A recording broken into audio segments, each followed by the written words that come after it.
Hello, everybody, to Bitcoin Live, or should I say UAP, the podcast. With us are, I would say, yeah, can I say your actual name, or is that? Yes, yes, yes. Yeah, for It's sure. Adam and Topher, and Sid, of All course. right. Welcome. Yes, it is. Thanks, guys. Hey, We buddy. appreciate it. Yeah, it's good to have you guys back. This is like, your first official show on Bitcoin Live. You have been running shows for, where are you now? 400? No, we're at I 100. wish. If this was a UAP show, it would be 139. It does feel like 400 though. It does. Yeah, absolutely.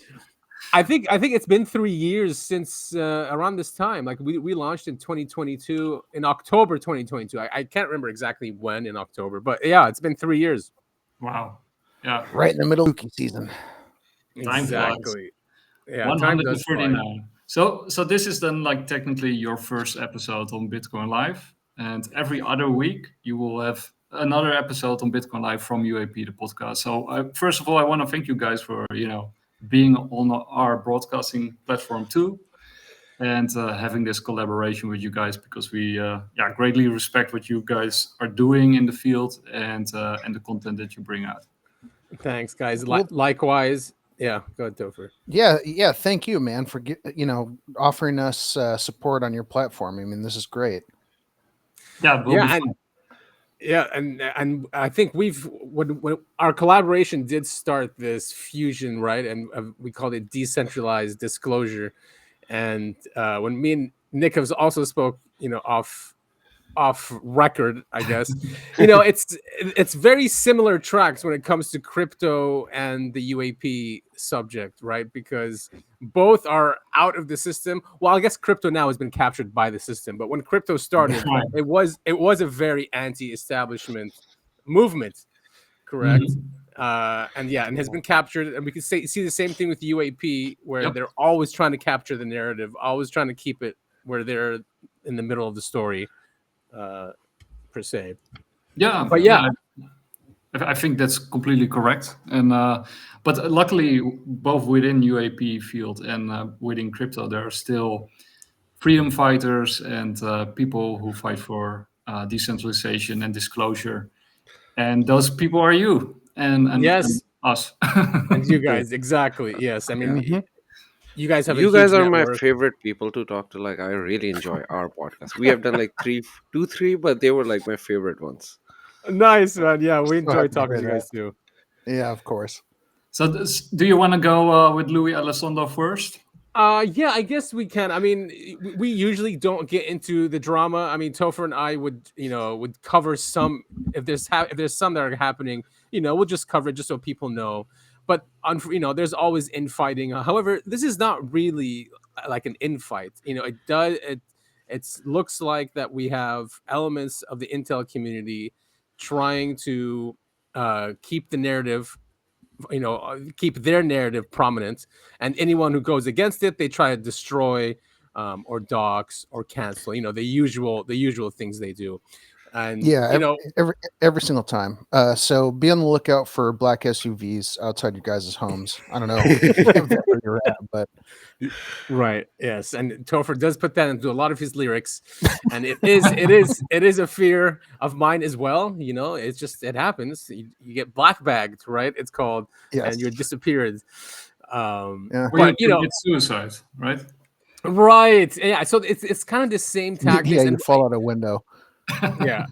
And we were always, I was a Lue fan when he first came out. I think we all were. The guy's, he speaks very well. He's great on camera. He's confident, and he's highly connected. And he was, in the UAPTF, although he did come out, because who were the first ones who were saying he was lying? It wasn't like Tupa and Red Panda and smaller accounts. It was big accounts like Green Street, although, he's kind of a nutcase, but he was one of the first ones that caught him in his lies. Also, what's his name from the Black Vault? Greenwald as well. They all believed Elizondo and were interviewing him, asking for more information, doing FOIA documents, and Greenwald found a lot of different statements coming from the government. Now, that doesn't say a lot, right? Because the government can pick and choose what it gives us. and say it's Freedom of Information Act. Um, Yeah. so well, we all of us have been down that road with Elizondo, and then all the space he shared, right? Like in shared that picture or a Sorry. light that was there was a reflection of a light, a ceiling light, and then one that was those circles and farms as well. He did that one in Congress. So all these things over and over, like what is going on now? Red Panda and Tupacabra, those are accounts in the UFO community. They're great researchers. They hold a lot of spaces, and they copy a lot of clips. So they watch a lot of shows, listen to a lot of podcasts, clip them and share them, and get lots of information out. So they do a lot of good work. And some of that information was against Lue Elizondo. So they have claimed that Lue has an attack dog, group that will go after any accounts that are critical of him or say things that they call misinformation and attack them, either dox them, cancel them. I think Red said that his YouTube channel was deleted months ago because of that. So Wow. that's the story. It doesn't seem like really infighting. It does seem like there's a group that wants to control the narrative, and anyone who's not on board, gets destroyed. Especially if they have lots of sway and influence, which they do now. Red's got I don't know how many thousands of. Is he at 100,000 now? I'm not sure. And Yeah, I mean it's a story as old as time. There's the in group and there's the not in group. Yes. Right. Yes. And now they have a control over the algorithm, so Elon Musk can push any government narrative, and people will think it's like an independent media, but it's like a government disinformation campaign going on. So yeah, Right. I don't trust like big accounts, especially who got big in last 6 months, because Mhm. that feels unnatural. Yeah, and do we apparently have, it's yeah. do we have It's any examples of people who were sort of hunted down by these groups and taken down? Or well, Red says, I mean, yes, they're do they have it in these spaces? What is this one? This one, Lue Elizondo and his NYPD friend fan club.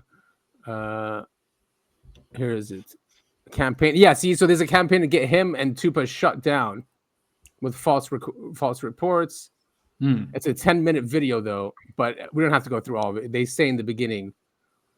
Okay, so there are actual examples of people being shut down. Yeah, definitely there is. And doxed, And is there then, is it just because they criticize Lou that they are taken down, or is it a narrative that they don't like that they are taken I down? think I think it's more criticizing the narrative than it is individual people. But someone like Lou is he's central to the narrative, right? And so if you criticize that one person, you're going against the narrative. Right, exactly. He was their guy. They put these figures in the forefront, and if you're criticizing them, it's not really even about criticizing them. It's about criticizing the narrative. Yeah, here, let's listen to this clip. Is it on the? And is it on sort the of that screen? they are criticizing his credibility or criticizing all the of the things that he- above? Okay. All of the above. Yeah, because if you attack Lou, then you're really attacking this modern, recent disclosure effort that started in 2017. Right? It started with the articles, then these guys started coming out, and Lou was part of TTSA as well, wasn't he? Yeah, he was part of TTSA, and then that whole push when they had those documentaries or that I show. wanted to ask you guys. With the what's it, TTSA? Yeah, TTSA. Yeah, Academy, right? to the Stars Academy. Yeah, you got Peter Yeah. Lavenda also working for them, but I That's- actually do like Peter Lavenda. He wrote some excellent books, and he's a little bit like Joseph Farrell. yeah, he's very similar to him. You're right. Yeah, he's the same type of thinker. Yeah, he's very sort of eclectic and finding Yeah. these. I think he also was the first one with the red lines and sort of the Nazi unholy alliance and that kind of stuff. Right. Yeah, he covered that early on as well. Yeah, Peter's has some great books, and yeah, he wrote Tom DeLonge's books basically. Yeah. That's Right. sort of why I'm surprised that he's working with them if he's such a free thinker. And but I guess they use him because of his credibility, Right. that he brings. I mean, it was the people that DeLong had around him were extremely connected, and and supposedly connected to this subject, right? He was working with generals, he doesn't name most of them, with the intelligence agencies, and he did Melon. have Melon. a movement going, and he had what's his name also, Semivan was TTSA as well, so Yeah. really high level people, and Lue was in there, so we know Yeah. where TTSA went, nowhere. But I Um, also, I also think Tom DeLonge, he became a useful patsy. Like they would just Yeah. feed him, false information all the time to discredit him, essentially, discredit the whole TTSA Yeah. organization. Yeah, Yeah, they I did. agree. I don't trust Tom DeLonge. I think he was Right. also a tool for the Yep. government. Yep. He Exactly. said the Yeah. right things. He said the right things. Exactly. And I feel like all they want is, because what DeLong also pushed was immunity, right? Immunity Yes. Yeah. for these guys who did the cover Yeah. up.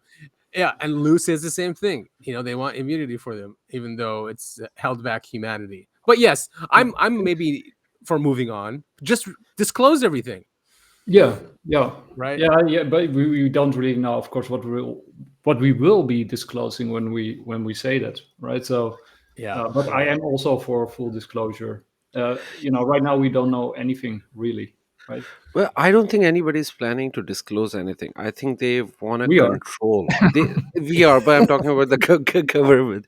I think this is like the Project Blue book Blue Beam they are doing right now, and they just want to control the human civilization and all the information which will come out from the UAP hearing and all those things. That's a controlled narrative to scare people and to control them. Control. And I Yep. and I and of 100% course, agree. I agree, but there's also a third element to it, and that is to bring a certain aspect of this phenomenon to us, right? They will reveal some of it because Yeah, why. to control us, not for the betterment of the humanity. Oh, I agree. I agree, but they will reveal stuff that will blow people's minds, right? Right. Yeah. I mean, Yeah. the Intel community has always had this schism, right? It's the ones who, yes, will reveal, but only in a way that will increase their power, Power and control. and Yeah. and control. But then there are small elements, excuse me, elements that do want to help humanity. Those always get killed, canceled, right? Those are the ones that don't survive. Yeah, they have Um, Yeah. bad health.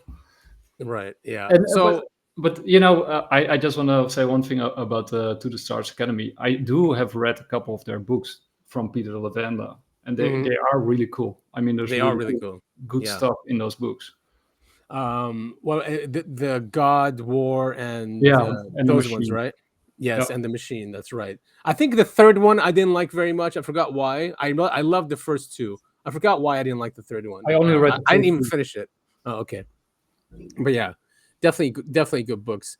So we're at this stage now where Carl Nell also says. I mean, it's taken out of context, but he was in a podcast or interview with Richard Dolan, and he said that disclosure is done, or at least he's saying this disclosure that started from 2017, and this push for the UAP Disclosure Act, those efforts are done or finished, and we have to come up with another strategy to push disclosure.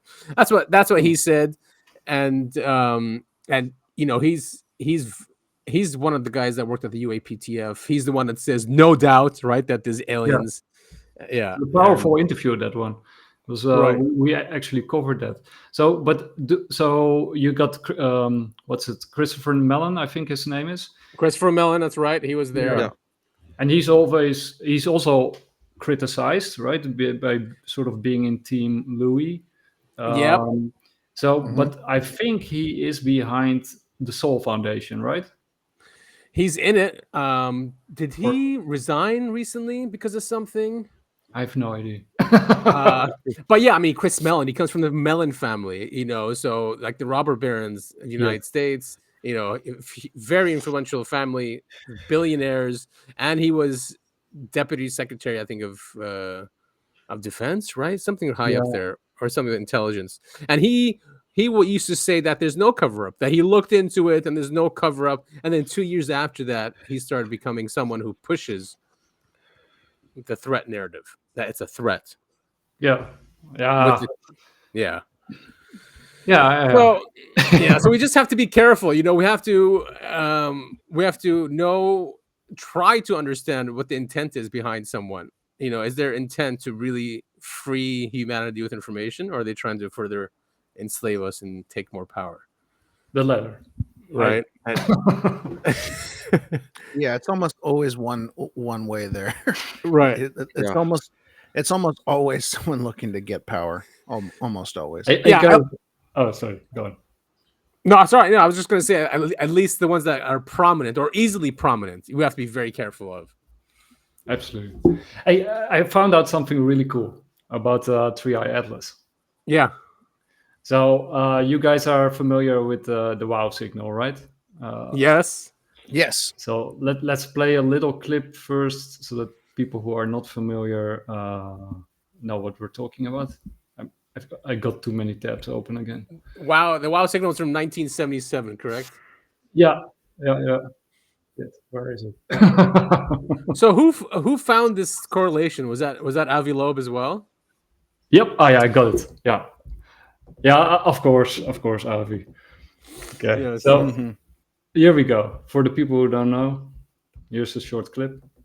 On August 15th, 1977, there was a very famous flare in the radio signal that was given the name the WOW signal because the observers that recorded it at the Ohio State University was stunned at how powerful this signal was. And I checked it. Turns out that it came from about the same direction in the sky as Three Eye Atlas, within 9 degrees. And the chance for a random alignment of the two directions of 9 degrees or so is 0.6%. And there was no report on radio observations of Three Eye Atlas so far. So I'm encouraging radio astronomers around the world to check out whether there is any radio transmission from Three Eye Atlas. Catch the. Yeah. I mean, okay. I mean, it's cool, right? I mean, but it doesn't mean that they're not very advanced beings then if they're doing something with radio and, you know, using engines. It could be it could be a civilization that's just as advanced as ours, you know? Yeah. Okay. Also, they also Well, one if more they're flying a ship through space, one more sorry, thing. Sid, go No, ahead. I'm saying sky is so big. So, like when you say one direction, that direction is like infinitely long and big. So even if it's coming from there, and he said it's like 9 degree, 9 degree in this infinitely big universe is a lot. So I don't. Yes. Yeah, I don't like buy that. And wall Good signal is like whoa, but it's not like that. Whoa to Well, me. you know, but it matches the path, so the speed and the trajectory of Atlas, right? So it's not just the general direction, but it also matches the speed of the object that is being measured. So that is a Yeah, crazy we have thing. blue beam and they are just playing that because True. we have like last year when we were talking about blue beam a lot, this was the thing we were talking that they're gonna fake an alien invasion. Now it's Mhm. happening and then we are falling for it. Like what's wrong with us? But okay, Like so we were talking about the same topic and now we are believing the same thing coming from these government tools. Like Yeah, I don't buy that. right. Yeah, and he's a foreign agent. He's an intel agent. Exactly. He's a unit 8200 graduate. Those guys are well trained, you know, and they put them in positions like most of the internet companies are all unit 8200 guys, ex graduates. You know, so they're very talented, but they're talented and they have an agenda, right? They have an agenda. So Avi has been very open to he's written Medium articles, he's done interviews about it. He believes their Messiah is coming from space. So we have to be very careful what he's pushing, right? true, absolutely. But you know, he also presents facts, and this is simply a fact. No, but the You can facts check he's it. presenting is not acceptable to a rational mind. Like he's saying there's something coming from same direction in the sky. That direction is infinitely big. And then he's saying 9 degree difference. 9 degrees is a lot. Like even in photography, when I'm taking a small objects, 9 degree makes a big difference. And it's like a limited frame we are talking about. When you are talking about infinitely big sky, it's a big difference. It's like could be two galaxies, the difference between two galaxies. That's a good It's a Okay, point. lot. but anyway, That's besides.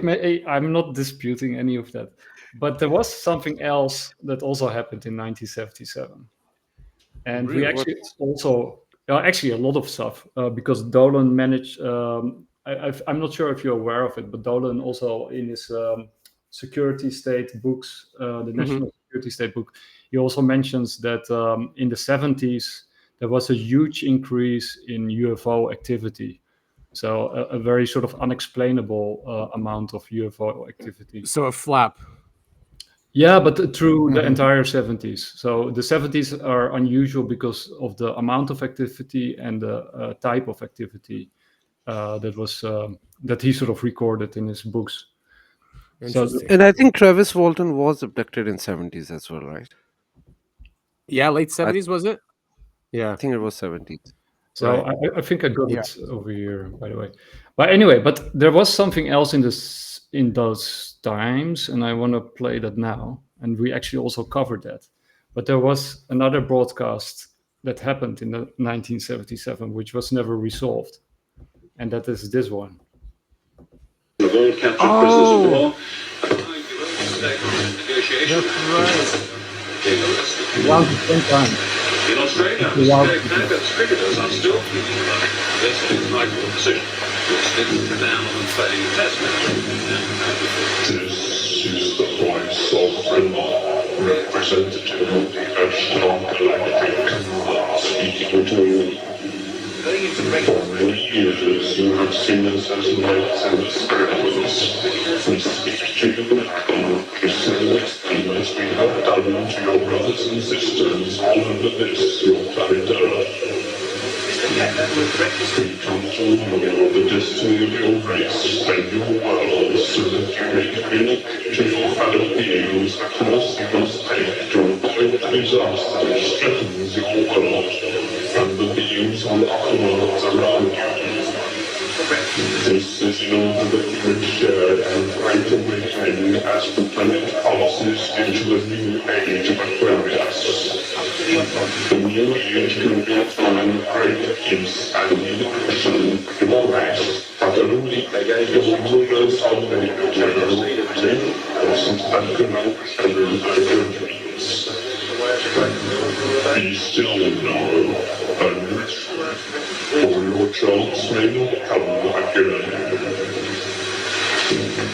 All your weapons of evil must be removed.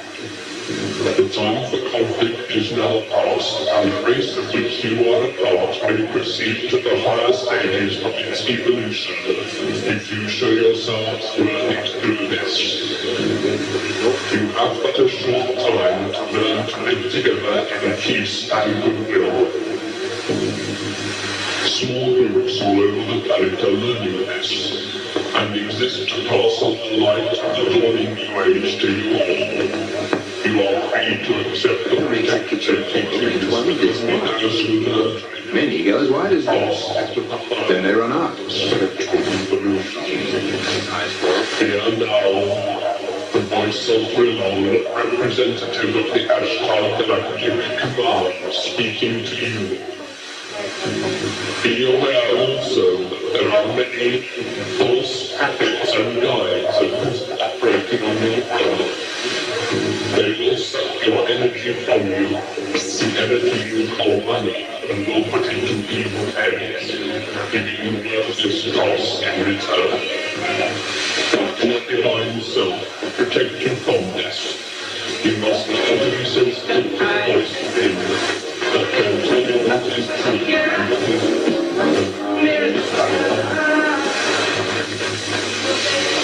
learn to listen to the voice of truth which is within you. Lead yourself. This is our message. I really appreciate understand that we can't I insist I believe that some funny, really false ingredients.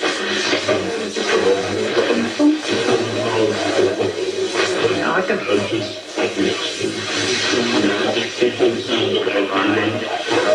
Cats have 9 lives.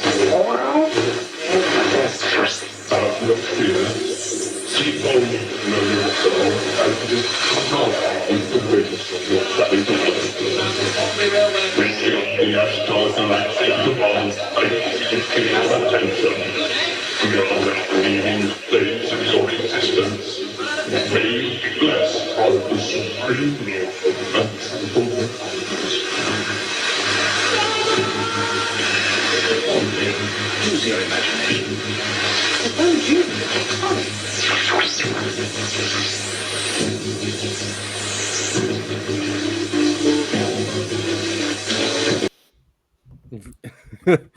I think, of course, his name is Vrilon, and it's always like Zoltar. Like they love the And V's from and the Z's. Ashtar Galactic Yeah, yeah. Foundation.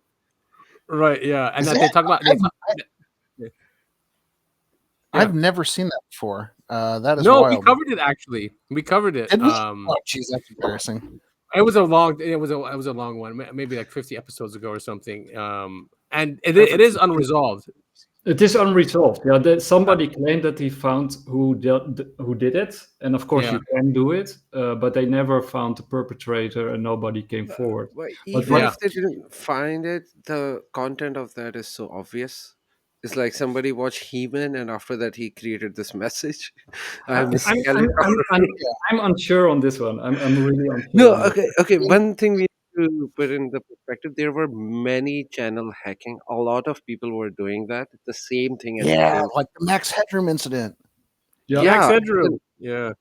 Yeah, so it was like a very common thing, and it was before encryption, so anybody could easily hack with basic knowledge. So it wasn't a rocket science. And then if you're saying, and the content they were saying, you have to give up your weapon, it's like a very 1970s theme.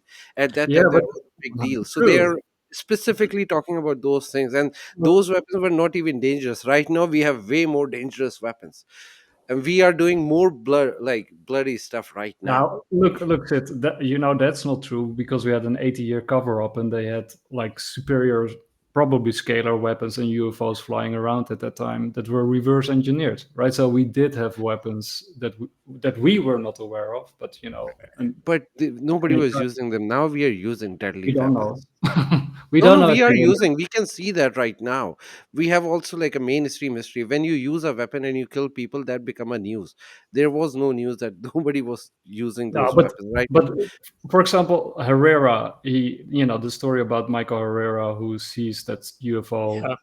take people in Indonesia in the early 2000s, and there were many abduction stories. Actually, I'm gonna play another abduction story in a little bit, but those stem from the 80s and the 90s. That also include like superior technologies and No, I'm engines. not denying the UFO and alien existence. I believe that. I'm talking about this specific signal because this is very similar to every other hacking that was happening. And why would alien use like backdoor this shitty technology, which is like useless? It was like mainstream in 70s, but like if you're looking in the perspective, aliens are dumb if they were doing that because a kid I don't in know. the I house mean, can do that with one antenna. I mean, if you want to hack, if you want to communicate with Earth in some way, then a television set is not such a bad idea to use to send a message out, right? And they No, did but send a message out. television, those things are obsolete in our world. Just imagine that they have to be also if they are so far away, which they were at that time. If you're because you have to consider the distance. If they're tracking it from that far away, it years to reach the signal. So they are planning it in advance and reaching it at this specific time. That doesn't make sense. Anyway, I Yeah. think the message that they brought is very interesting, right? I mean, No, it is interesting, but I'm but just yeah, saying. okay, but let me. So they're against weapons. So they're sort of saying disarmament, peace, brotherhood, take care of the planet, and they also predict that money will be an issue in the future, and that we will get worthless draws in return. And especially that part I found very interesting because that's where we are right now, right? Money is Bible literally- predicted that 2000 years ago. So Well, yeah. anybody could predict that money is going to be an issue. Especially in the 70s, right? Because I think 71 is when we coupled from the gold. Yeah. Okay, well, Anyway, so No, but it is an interesting one. Yeah, here it is. It was even on Wikipedia. They cover what is it? The broadcast became a footnote in ufology as some chose to accept the supposed alien broadcast at face value, questioning the explanation of a transmitter hijack. Within 2 days of the incident's report in the London Times, a letter to the editor published on 30 November 1977 asked, quote, how can the IBA or anyone else be sure that the broadcast was a hoax?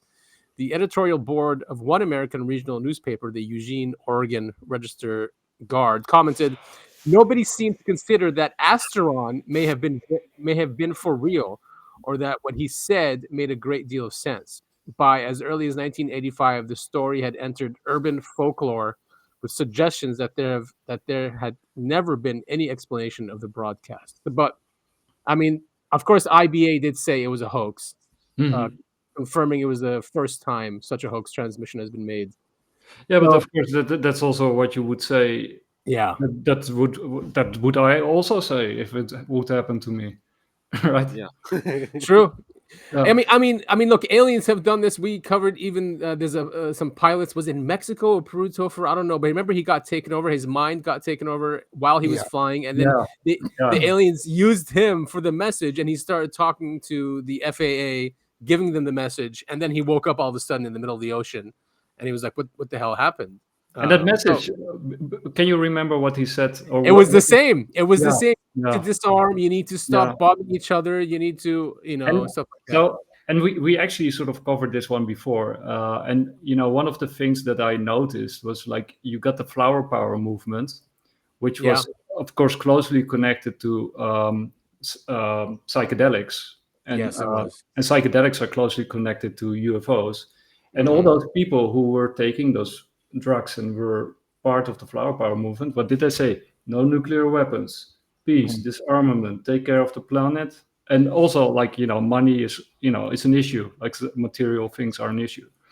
So there's like, and plus you got a lot of UFO cults that erupted onto the scene also in the 70s, around the same time, which also all have similar themes connected to their religion.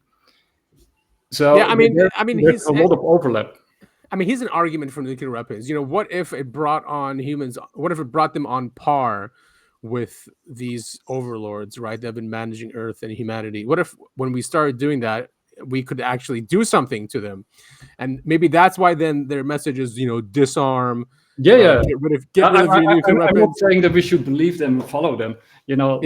Like what Chuck Vallée said with the Messages of Deception, right? There's three things that they keep sort of saying is like, people should give up their self-agency because the aliens are coming. So it doesn't matter what we do; they'll do it better, and we can trust me, bro. Right. And you got a sort of racial superiority, right? Because we're humans and they're superior to us, and also some human beings will be superior to other human beings because they're receiving these messages from them. So you got a sort of new racism that's being promoted. Yeah. And what was the third one? And a sort of utopian communist ideal that they present, like that the new world will be better and will be rebuilt on the ashes of the old world. So interesting. That sounds like the Messianic era, right? I just saw a clip of a rabbi saying that in the future there will be no anti-Semitism because people won't even be allowed to think about it. Like, so that sounds like implants and neural links inside of us. I wouldn't push it if society. I mean, if we look at COVID, what happened then? Who says that down the line they're not going to try something else? For a utopian society, we must control the thoughts of people because it is dangerous and a national security threat to have rebellious thoughts or racist thoughts or whatever they might justify this for. And so it's also interesting because most governments, especially the Canadian government, has a special unit on it, but most governments keep a close track of UFO cults and religions, right? They keep close track of what they're, and I wouldn't be surprised if they also infiltrate these groups. like the Scientology has close connections to the U.S. government, but so the Scientology has actually infiltrated the U.S. government to some degree. Yes, it has. And you can also say that Mormonism is also a form of UFO cult, right? Because Joseph Smith had like a contact. So, and they're also closely tied to the government. But one of the things that Jack Vallée warns about is that, or one of the reasons that they're probably closely tracking these cults is sort of when this revelation or this disruption of society happens, then these cults will suddenly come into the main. Oh yeah, message believed by many proof that they are right. So they will get a lot of new adherents and converts, and that's why they have to be controlled and monitored and managed. Interesting. Even the Nation of Islam is a UFO cult. Yep. Yeah. I got a list here. Yeah, I wonder. Regarding those atomic things, I have this theory. It's not like people think that because we have developed those weapons and they are afraid of that. I don't think they are afraid of it, and I think these aliens are interdimensional beings, and we know that nuclear bombs are dealing with quantum physics, and we don't understand quantum physics. So I think whenever we do the experiment, I think it affects the vibrations of their world or their dimension, and that's what is interrupting the whole fabric, and that's why they are coming and telling us not to do that. But I don't think they are afraid, but it's like we are unintentionally affecting their world. Or even unintentionally affecting the experiment. If they're trying to hide behind some quantum thing or some realm, it might just undo that. Exactly. That's also my take. Absolutely. It's like in the movie They Live, there's like a signal from the TV station broadcasting, and the guy wanted to destroy that. And the moment that signal is destroyed, everything became clear, and everybody could see the aliens among them. I think that movie was so good. Yeah, man, it's one of my favorite movies. But like the concept is so good that they are testing something and they are broadcasting their signals to keep the people stupid, and that's how the things are. I mean, David Icke did something similar, right? He called it the Moon Saturn Matrix, where Saturn is projecting, he's saying, this 3D reality onto Earth and humanity through the moon as well. Something like that. Yeah, something along those lines, And with Halloween, because this is sort of a Halloween special, and we also mentioned it yesterday, but during Halloween, it was believed from the Gaelic, Celtic communities that lived all over Europe and beyond, that the veil between this world and other dimensions is that it's finished, right? So, and these beliefs, they go back to Neolithic times, probably. Yes, Sam. You called the show Sam. It's not Samhain. It's pronounced Samhain, right?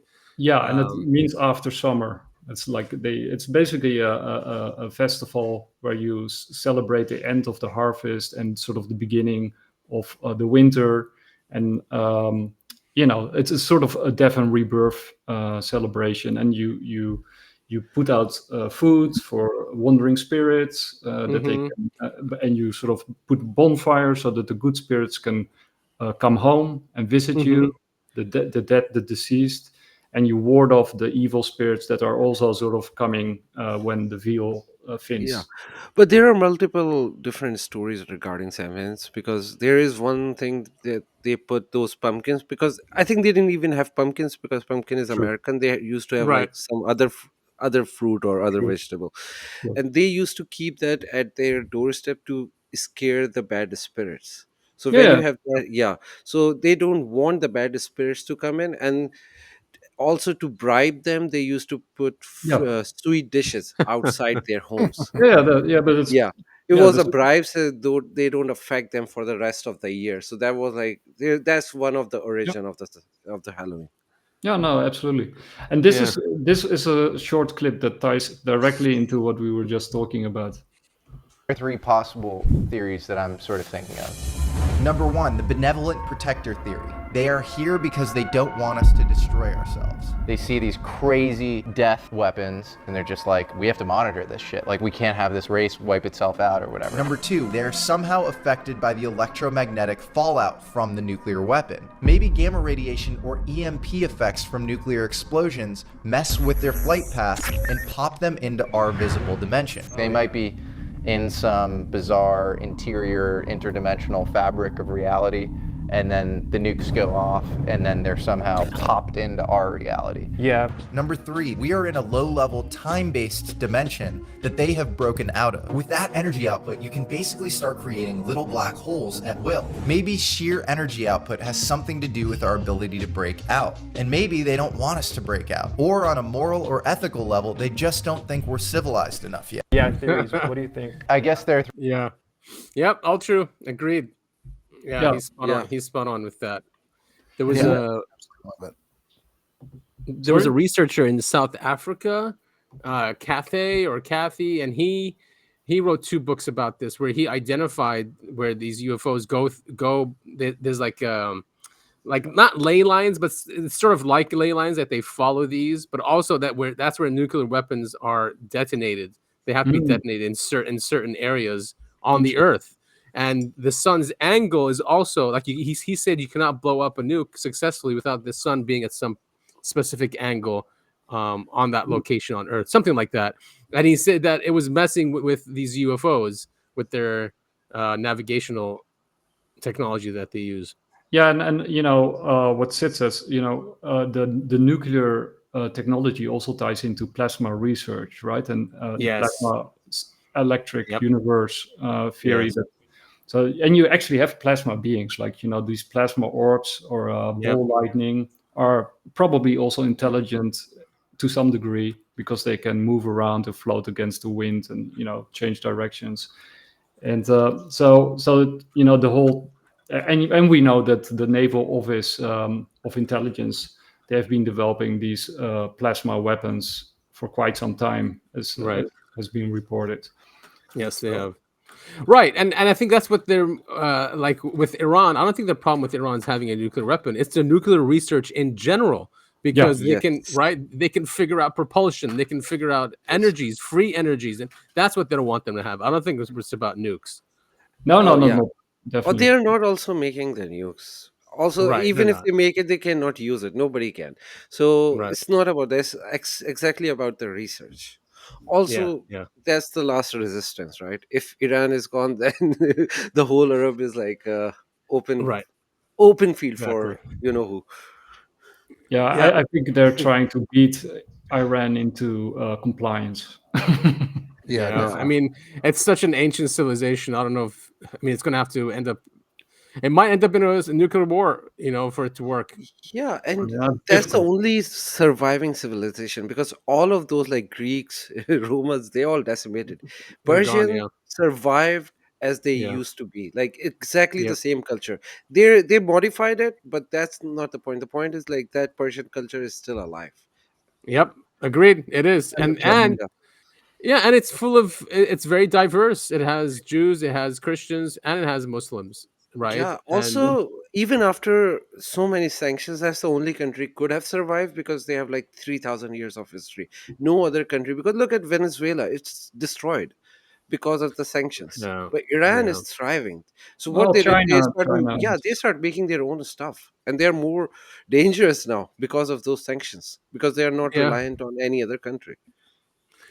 Agreed. And these sanctions just destroy the dollar anyway. I don't understand why they would do that. Like, why would you take a universal reserve currency and weaponize it unless you want to destroy it? It makes no sense. It's sort of, you see it happening in speed up mode within crypto. With, you know, basically crypto is one giant money experiment, and you see many bad cryptos eventually implode, and that was sort of baked into the cake with the dollar, right? That was Trifon's dilemma, which was sort of formulated in the 70s by the economist Trifon. He said, like, if we go down this route, the dollar will at some point implode, right? Because in order to finance the growth or globalization of the world, which America did after World War II. It means that you're exporting all your productivity abroad, and that destroyed its industrial base, right? I mean, that's what Trump is trying to reverse. Yeah, but like the whole financial system is like a funny system. It's not gonna work, so they have to destroy it. Otherwise, it will Yeah, destroy the whole world. yeah, it would automatically implode, like Yeah, anyway. So why not weaponize it at the end yeah, and then exactly. siphon Let's off as do a much wealth? controlled demolition like Building 7. Exactly. It's a controlled demolition of the dollar. Yeah, it's also there's siphoning of all the wealth, and all the wealth is actually energy. It's our energy that we put. It's our productivity that they're sucking away. That's money, right? It's your energy and time that is being sucked away and put to use somewhere else. And that's also why it really ties into what Brillan was talking about, right? So the energy is being sucked away through money, and we get worthless draws in return. So yeah, so, then you can just weaponize it anyway, right? Beat everybody in submission, and for a while America still had the biggest military. Now China has the biggest military, or at least not the biggest, but the most efficient. But see, that's what's so weird about China too. I mean, the rise of China can also be tracked to the same oligarchs right here that just shipped off jobs over to China, transferred technology to China, and China is where it is today largely because of that. Right? So they knew what they were doing. It's almost like they wanted to also destroy this empire at the same time with destroying the dollar. Yeah. So it's very interesting, right? Because America, at some level, is fighting for its existence, and China is rising power, and Wall Street has been financing China, profiting from it. And it's unclear if Wall Street was too stupid and greedy and blinded by the money and the wealth that they could generate, and what were being used by the Chinese government with a 100-year plan, or that they were actually knowing what they were doing and transferring power from one place to another place. And because China's modality of basically a dictatorship, right? Yep. A totalitarian dictatorship is the next move. Yeah. So the American empire is of no use anymore, because at first you needed human beings, like human capital, to generate all the wealth and the productivity. But now we're moving to a spot where we don't need human beings anymore in that capacity. And then a totalitarian regime would be like the logical next stage of evolution. Unfortunately, I think there's a lot of truth in that, right? They create a system of to maximize human freedom, to attract that human capital, to give it the freedom to thrive and innovate. And then once they had all the technology they needed, they're like, all right, yeah, it's exactly. Now let's go to the communist also route. they can do a test run with the Trump's third term, because that is a possibility to test the waters, because because Trump is already a crazy man in front of a lot of people's eyes. So yeah, and I know that he's a tool again. He's doing what he's being told, so he could try to do the third term and see like how people react, and then they can plan accordingly, like they did with the COVID-19 vaccines and everything. That was also a test. Yeah, it was under him too. And you also have sort of game theory going on, right? Because for the Western countries to keep up, if insofar as it is not planned but it's organic, Western countries would have to become like China in order to keep up with China, right? So there's this game theory element, like with Bitcoin, right? If one country adopts Bitcoin, then other countries automatically also have to adopt it in order to keep up, right? So there's this game theory element that pushes everybody when it comes to China and AI into the wrong direction. I mean, Sergey Brin, the co-founder of Google, he was on the National Security Council, and I think, or AI Council, something like that for the government, and he was arguing that China is going to beat us in AI because they don't have privacy laws. Right? They don't have privacy laws. They spy on everyone, so they have more data, and because they have more data, they can have better AI, and they're going to win. And that was the argument also, is that, we are at a disadvantage because we are a free country. To some degree. Yeah. Hey, Brillan is interrupting. Yeah. So I'll play this short clip. It's really short. Is it the kind of benevolent protector theory, they don't want us to destroy ourselves? Or is it some weird, like they're mining us for something and so they want to protect their resources? Or is it the power unlock thing where we could rip space-time and maybe be able to travel like they can travel? Yeah. And so nuclear power is the axis along which we're making progress towards that. Yeah, I mean, it might be as simple as like it's an attractant, like a fly to a blue light, right? It could be something as simple as that. I mean, it's so hard because to put yourself in a different sentient shoes to understand intent and all that. I mean, could be probing, could be reconnaissance, could be just mere curiosity. Yes, they're only 2 or 3 orders of magnitude away, energy extraction from manipulating space-time and an occubear warp drive type thing, and maybe they're interested in that too to understand our development as a civilization. I mean, without having a penetration into their OODA loop or whatever, we'll never really know. Yeah. It could be all of the above. It's really impossible to really ever gauge intent.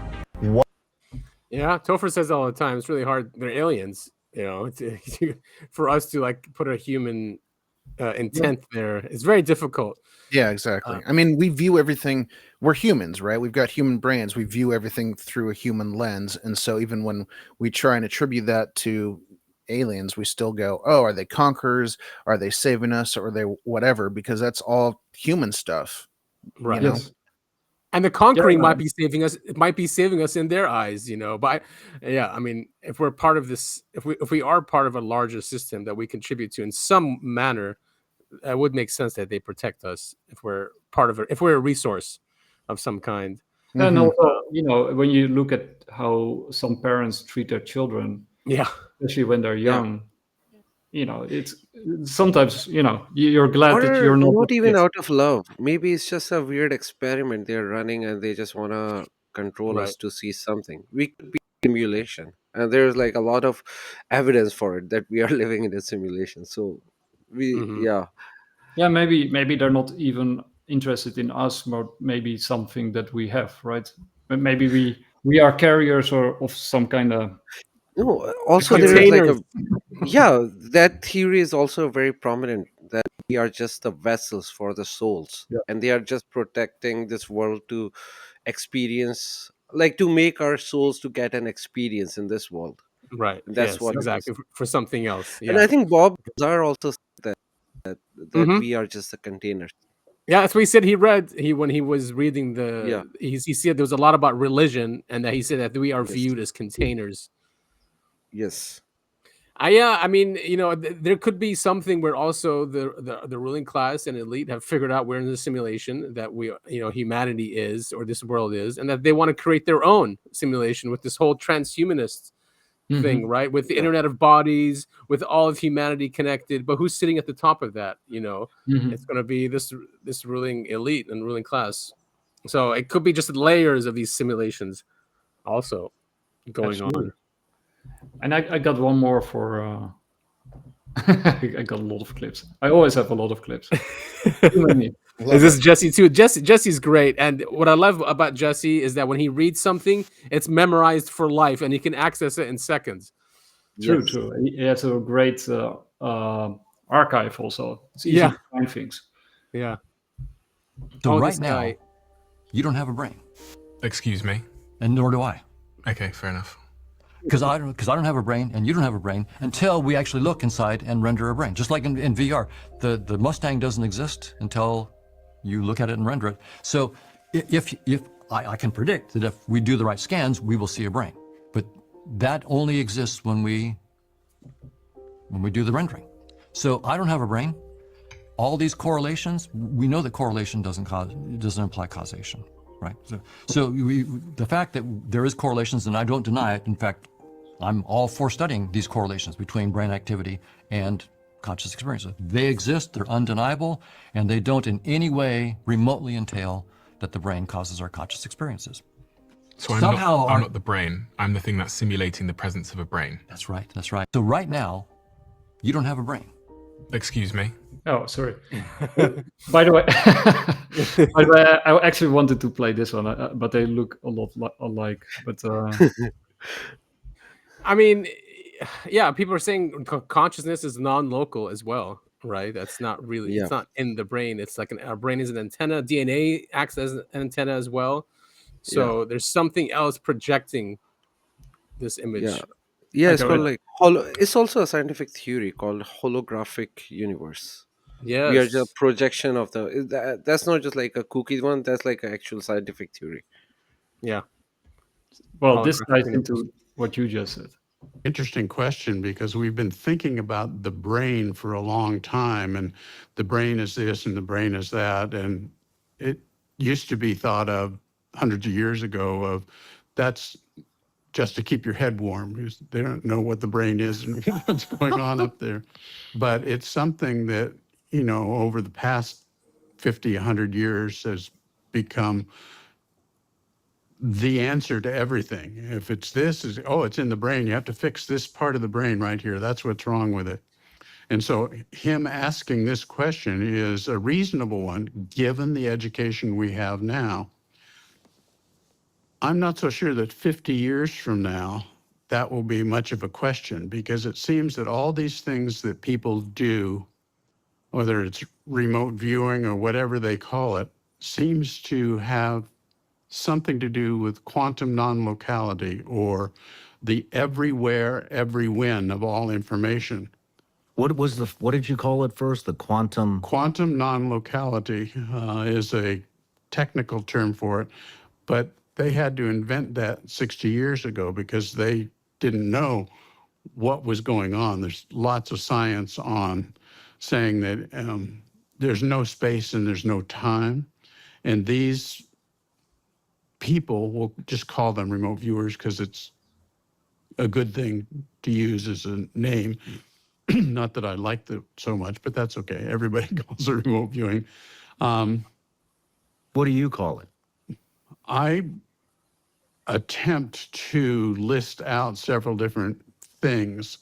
Are you psychic? Is that the word that one should use? It's a word that people toss around a lot. Are you clairvoyant? Are those words that you toss and pass around?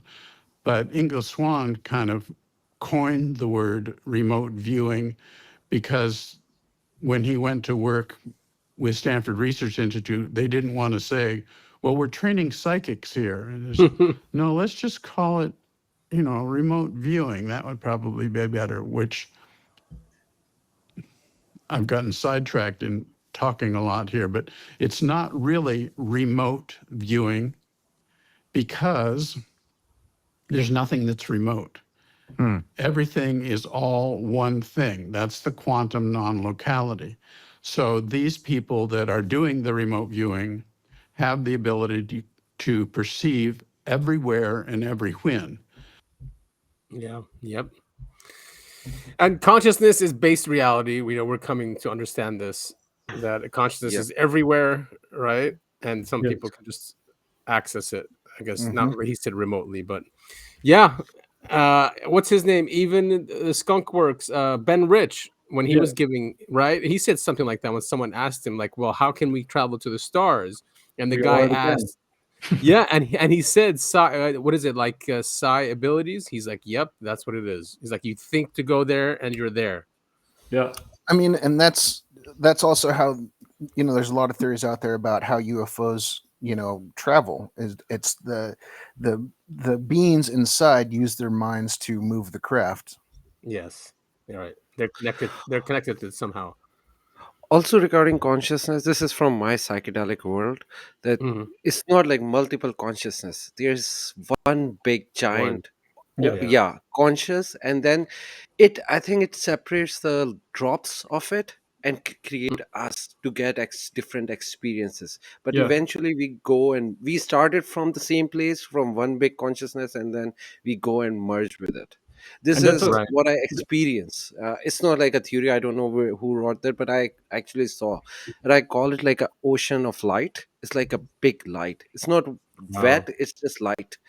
And I was like a drop to it. It was just a tiny speck of light. And then I came from there and just went back. But that's a very ancient idea, and it's like, covered in many religious traditions and philosophies. It's and I never read those things when I experienced it. So it's like I was really stupid. I never read anything when I was having those experiences. I read all those things after. So it was like just a new experience for me, and I was like shocked because my vision was like more like traditional religious one, where everything is like God created separate souls and everything. And then when I experienced that, that was new, and I was shocked. So, and that's like it's so real for me, and it's just one consciousness, and that's not even a god. I think that consciousness was also created by a supreme being, and nobody has seen it. Even that consciousness was trying to figure out who is the god, and that was like the glimpse I got. I got a real nice clip that ties into exactly what you just said. Nice. Experiment on patients showed they're both hemispheres having conflicting likes and dislikes, emotions, career goals, and even theological beliefs. With one patient having a pious left hemisphere believes in God and right hemisphere, which did not. These experiments led Sperry to earn a share of Nobel Prize in 1981 and opened a deluge of deep existential questions. What are we if our beliefs, desires, personalities, and even destinies of our souls can be split with a scalpel? Why are we conscious? What is human consciousness? Similar So wait, so separate hemispheres had different beliefs? Yes, yeah. So these are very famous experiments, and I read the book from Ian McGilchrist, The Master and His Emissary, which is a seminal work. It's really amazing. If you ever have the time to read 500 pages, very tiny letters, it's a really amazing book. But in that book, he sort of uses it's about the right and the left brain hemisphere and how they are sort of operating in a different way, focusing on different things. But with these tests that they did, they can now do it with magnets, turning off certain areas of the brain. That you can actually create a different personality, which sort of emerges if you switches off one or the other hemisphere. But what I sort of took away from that is if they are working together, you're one person, right? You don't feel like you're two people. They are merged without seamlessly into one being. And why not say that all your cells that make up your body, and perhaps also that field around you, is also conscious, but it's at a lower level, and together they form a consciousness that feels seamless and is one thing. And what now? Imagine if we all together also are one consciousness, right? It is separate in separate bodies and is not aware of itself at a higher consciousness, because it's not operating at that level. But the consciousness that's made up of us is, of course, conscious, but doesn't know that it is made up of us, right? Or maybe it does. But you can sort of make this sort of turtle stacking of consciousness on consciousness on consciousness that is experiencing itself on every level, and together forms another consciousness on another level. So that's my takeaway.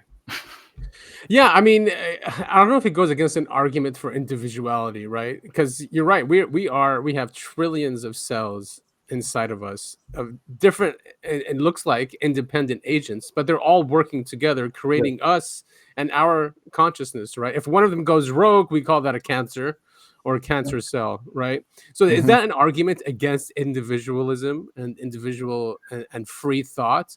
I mean, if we're individual agents, is that bad for the bigger consciousness?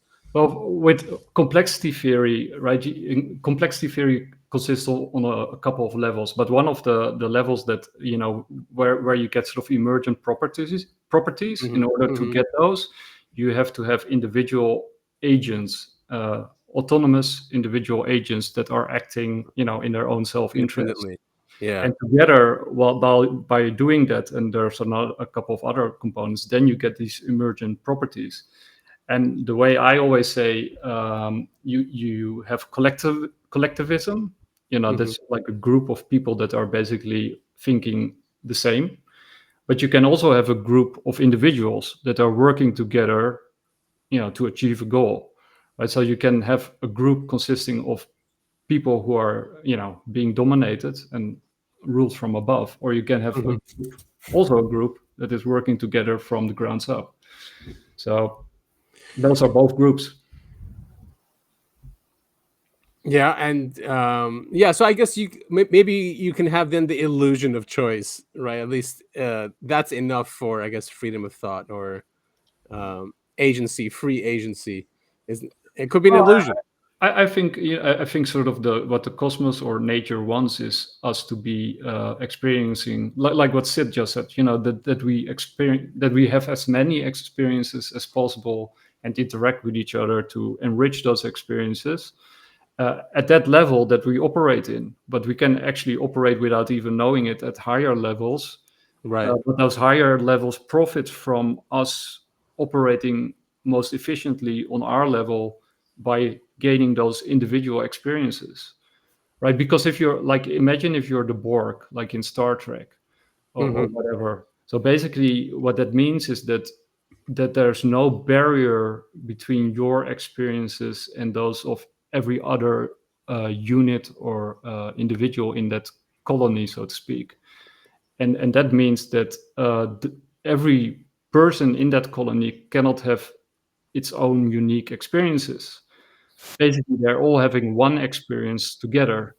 Yeah. So they're pretty poor. Right. I mean, some people say Greys feel like a hive mind where they can't make individual experiences. Sorry. Yeah, and you have the one of the theories of those one of the alien theories is that they come back to harvest sort of our DNA because it's not yet contaminated, because we are not yet the Borg, right? So they have to use us in order to what you call it? I am struggling for English words, but to revive their own Revive, yeah.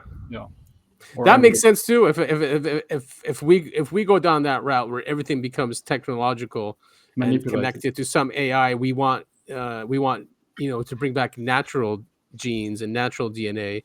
We would have a lockdown planet maybe with a natural world. Yeah, and that's normally also why sort of totalitarian systems break down, right? What we talked about last time is because of the left hemisphere, so to speak, wants complete control and to manipulate everything because it doesn't like things running out of control. But if it succeeds in doing that, it basically destroys itself, right? Because it actually needs experiences, and so it actually needs something that it cannot control, but it wants it. Yeah, that's why they created. Sorry, that's why they created Amish people who never take part in technology. So there will always be people who won't be a part of a hive mind.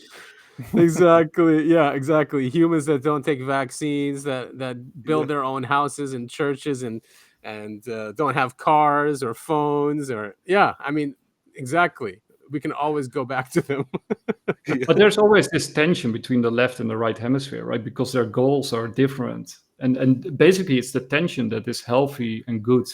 But because it's the tension, it wants to relieve itself of the tension, right? So you constantly have this struggle of the relief of, you can even say with Freud, right? With the pleasure principle. So the pleasure principle of Freud is actually that it wants to remove all obstacles so that it can have pleasure for eternity, right? So that's basically what the pleasure principle is trying to achieve, is to remove all obstacles.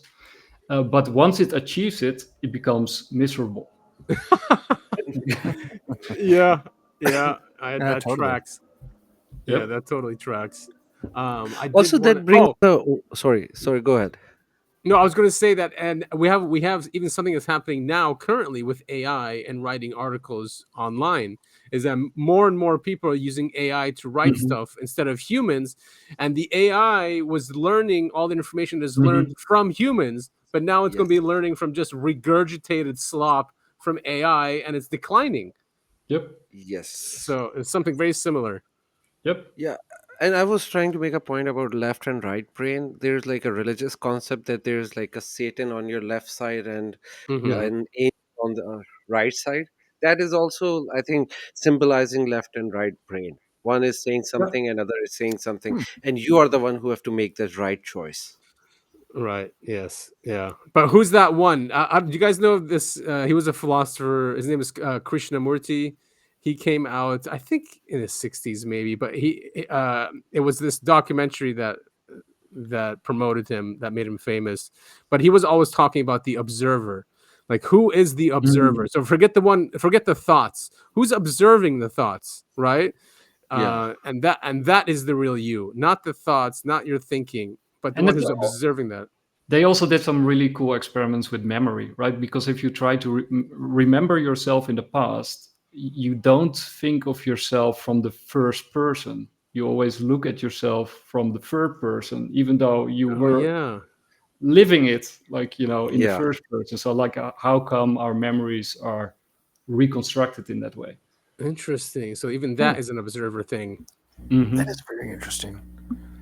So, but this is also very interesting. I want to play this clip. All of this that I'm seeing right now is just a virtual reality. It's like you're born with a headset on playing a video game. That's your reality.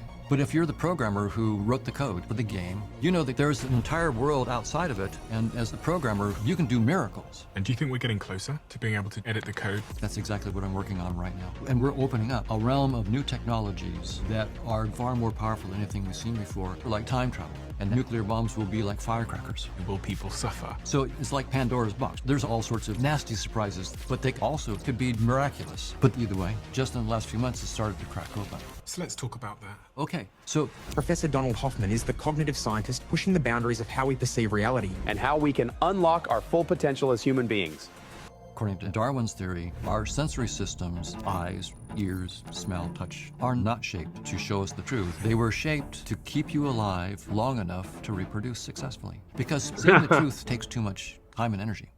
And so whatever reality is, it's utterly unlike anything that I perceive. But what does this all mean for the nature of how one should understand their life? Well, if you're stuck in a boring world, that's a world of your own creation. That's not the real world. And my conscious experiences are nothing but what my brain creates. And so we feel inadequate, and we feel like we need to compete with other people. But you're the inventor of this whole thing. You have nothing to prove. And there are much more interesting perspectives that we can take on ourselves. Nice. Hoffman's pretty cool. He's out of here in Southern California. Wow, cool. I would love to have this autograph. To be honest, I think UCI. Yeah, he's not. What is he? I know he's not something in the field of consciousness, right? He's something else. He has actually he has a background in computer science and in perceptual studies. Okay, yeah. I mean, computer science makes people think like that, you know, because if you're look what computer science has brought us, right? A completely digitized world. Yeah. And a powerful one. Isn't it great? Yeah. You guys heard of Claude Shannon? No. No. Maybe you have. He is the one who coined information theory in the 1940s, and his work was classified. And guess who he worked under? He worked under Vannevar Bush. Oh, wow. Yeah, the guy, the Majestic 12 guy, scientist. Yeah. Yep, and he's the one who coined the information theory, and that basically he came up with the way how information is goes across from point to point using digital means like fiber or whatever or electricity. Well, and then Jacques Vallée was, of course, also one of the inventors of the internet, the ARPANET. That's right. Yes, also information scientist. So it comes from this world of studying reality in a different way. So they know that reality is information. It's all information. Absolutely. And then how to, I guess, interpret it. And what Hoffman said, so we've been evolved to interpret a certain amount of information, sight, touch, taste, just so we can survive. I can show something and read it for you guys. This is about sort of Hoffman's work, sort of the stuff that he did. Is he into UFOs or UAPs? I wouldn't be surprised by now, because Yeah. if his own theory sort of suggests that everything that we see is only real to some degree, then Right. it wouldn't be so difficult to explain UFOs from his perspective, right? Because that would just be different consciousness interacting with us at some other level of being, right? So I think I like his framework very much. In virtual worlds, Hoffman and colleagues simulated organisms with genomes encoding perceptual strategies, seeing literal distances versus fitness icons like unsafe safe. Over generations, veridical perceivers consistently went extinct within 30 to 50 cycles, outcompeted by simpler fitness-focused ones, even in simple 2D environments with linear fitness functions. This shows evolution selects for icons, or things that are not real, red apple signaling calories over truth, as accurate but complex perceptions slow life or death decisions down. A 2023 update extended this to 3D quantum-like worlds, reinforcing the results. So basically, everybody who can see the truth keeps dying. Yeah, what is that? The allegory of the cave kind of thing, right? Where someone who perceives the truth comes back and tells people the truth, and they end up killing him. Yeah, and you see it also with whistleblowers, right? Everybody who tells the Yeah. truth also keeps dying. So it's like we live in a reality where truth is classified. Yeah, basically. Yeah, I'm trying. I think there was another really cool thing. Let's see if I can find it. Is this all Hoffman stuff? Or No, you it's also other oh, stuff. okay. The Grok is anyway. pretty good. Yeah. Anyway, I can't find it. Doesn't matter. Too much text. No, all good. I mean, I always sit there and try to get more information from AI when I have some epiphany, because it can help you connect dots. That's for sure. Yes, Definitely. for sure. Yeah. Also, it's if you find the right information. Oh yeah. Like if there is some information is like hidden in some book, you can ask it, like, find me this information from those books, and they will find it if it exists online. I think I found it, by the way. Okay. I'm so opposed. I straight up don't use it. I'll suffer the consequences of having to look something up, or write an email without using it. But I myself cannot bring myself to use AI. I mean, it's nice. It's nice in a way because it uses, especially if you can go back and forth with it. Just don't take everything it says as the truth always. Yeah. But if you want to dig deeper into something and then use, because it'll use what you tell it, and then you can use what it tells you, and then at some point you do come up with a good result. But yeah, if you just ask it a question, it's never really good. At least in my experience. It usually helps if you already know the subject or the topic that you're asking about, because then you can sort of correct it. Also, ask for the reference, like where you're getting this information from. Like, if you're getting it from a specific book, give me the page number of that book, so I can go in case it makes it up. Yes. Right. So you can go and verify the information. Okay, but I got it. It's this one. So perceptual illusions and constructs. Everyday vision provides perceptions are everyday vision proves perceptions are user-friendly fictions. For example, the checker shadow illusion, Edelson 1995, makes us see unequal grays as equal due to context, prioritizing assumed lighting for object recognition, not pixel truth. Color vision evolved for ripeness foraging cues, not wavelengths. Bananas appear yellow in shadows via color constancy, a useful hack ignoring physics. Hoffman cites decades of psychophysics showing 70 to 80% of visual processing is top-down inference, not bottom-up reporting. Wow, that's huge. Yep. So we evolved basically to take shortcuts, which makes sense, right? Yep. If it's for survival, You want to take the shortcuts to survive, but then what is survival? They're saying survival is ignorance of the truth. Yeah. Or we were designed that way. Yes, or we were designed that way. But it seems like everything is designed that way. Like we were talking about the trillions of cells in us. If they knew the truth that they're living in someone else's body, that they're not, carrying out their own tasks, it becomes problematic. Yeah. Yes. So maybe it's just innate in this reality that we're in.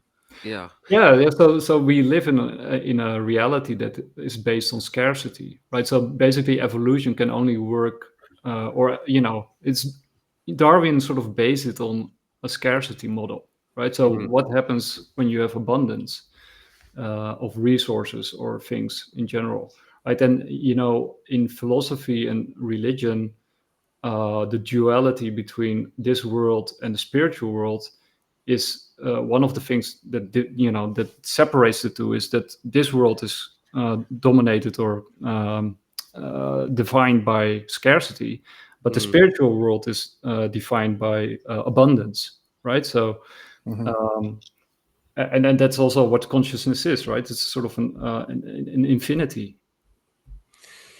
I mean, yeah, but is it scarce? I mean, or we're told everything is scarce, right? Yeah, maybe this world is also abundant. Yeah. I mean, just say. I mean, if the universe is as big as we are told, and we can see, right? I mean, I've had many telescopes in my life, and I see the infiniteness of it. But I don't know if if it really is that many galaxies as well. That's just insane abundance, right? There really is no scarcity. But one thing I see, I actually have a lot of telescopes as well.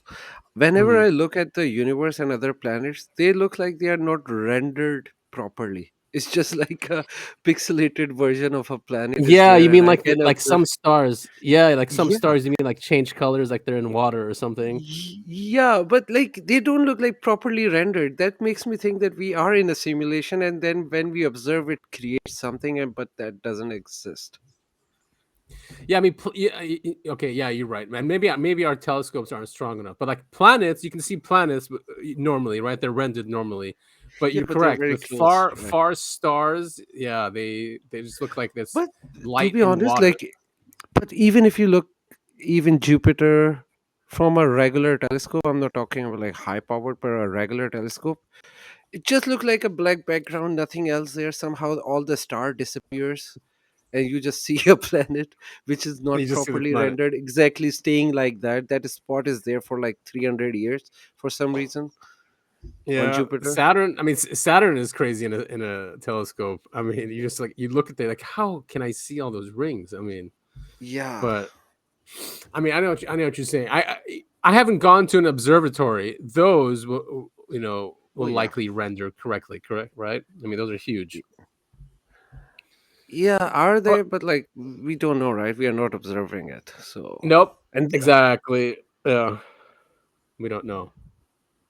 So you guys also, want to the know? funny enough, like we don't have actual pictures of that. Like we, even if you go and search the photos of like other planets, real photo, they don't look real from those telescopes. So either those telescopes are also generating similar image, or they're not publishing it because nobody want to observe that.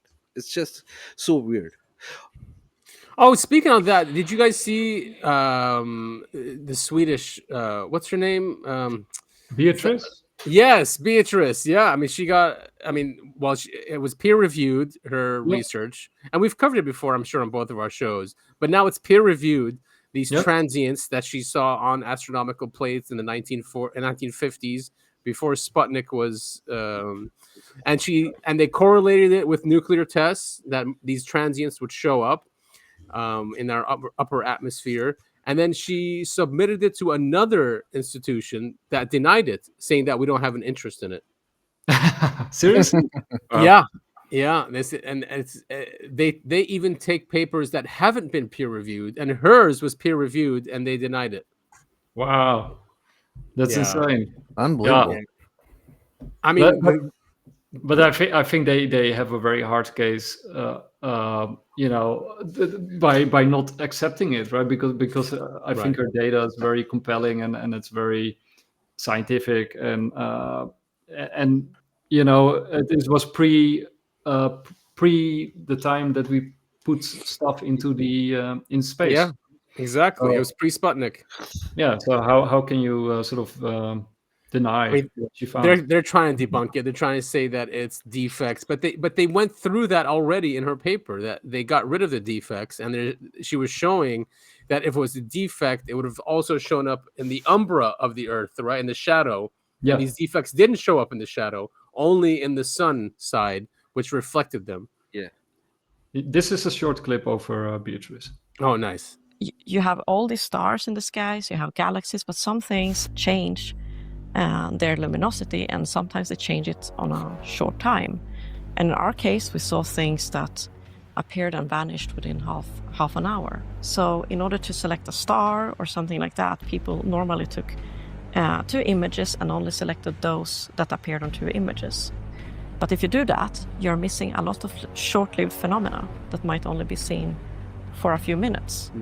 Pre-satellites in space, objects surrounding the Earth. How many of these transients did you find? Well, it depends on how one counts now. Our original sample is around 105,000 transients from just the northern hemisphere, but we assume that it's only 1/3 of these that are relevant, so we can count on 70,000 all over.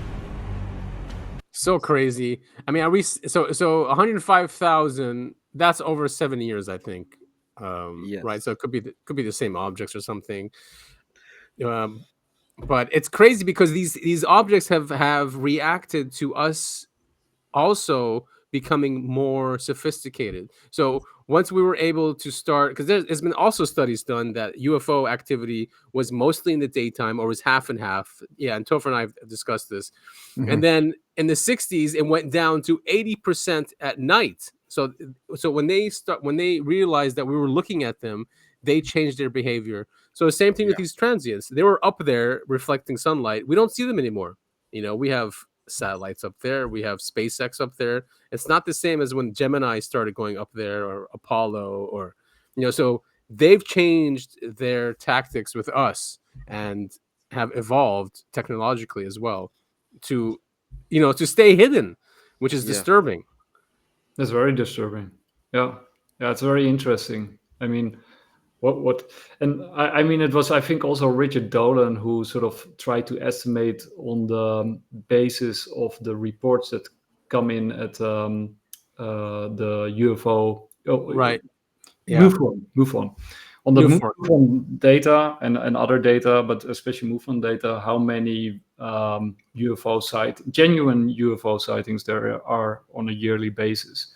And I think, if from the top of my head, I think he also came up with like 7,000 genuine UFO sightings a year. So it was a crazy amount. And then he started sort of speculating, like, you know, if you have that many UFO sightings a year, you know, where are they? You know, how can they keep hidden so well? And what the hell are they doing, right? Because then it's like a full-scale operation that's ongoing.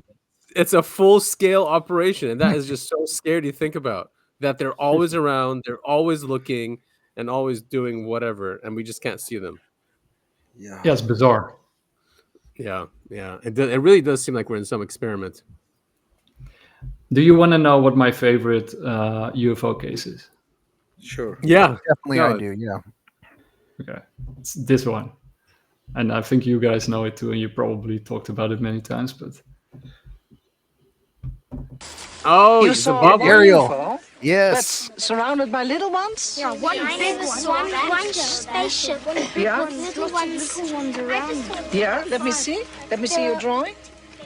One big one. One big ship and then small ones surrounding it with there were lights. Yeah. Surrounding the ship. Like Sean's, huh? This is Sean's drawing. Yes. Yeah, basically. Yeah. And okay, one landed, the big one landed, and the two aliens came out. Yes. And what happened with the little ones? The little ones, they were just flowing around in the air. They didn't touch the ground. And that, these made the silver lights? Yeah. They were making different color lights, like Yeah, green, like they'd red, flash to green, then they'd go to blue, and then red, purple. green. Yeah, purple and red. But it was going like each one to each one, but quickly. Yeah, Like, like you go, like they'll go there and then it'll vanish and then it'll go there and vanish and then vanish. Oh, really? But going quickly. Like as if it was one ship moving to places. Can this drawing? Come on. Were they yellow? No. I didn't have a silver crayon, so I did it yellow. Yeah. So, but what happened? You came home and you told your parents? Yes. Some of them didn't believe it. My mom didn't believe me. Your mom didn't believe you? My mom also. She didn't believe me. Is that hard? Because if you see something and nobody believes you, what happens? Well, Yeah, you feel start sad. You start feel to lost out. You talk. Yeah, you start to think as if it wasn't true. Yeah. And people say to you, no, it wasn't true. So you think it wasn't true. Then you think that you're mad. Yeah. Yeah. And after that, you get all upset. Yeah, and everyone starts teasing. And me. my friends over the road, when I go there and I tell them about it, they just say, "Oh, he believes in aliens. Oh, he's stupid." You've seen too many movies. Yeah.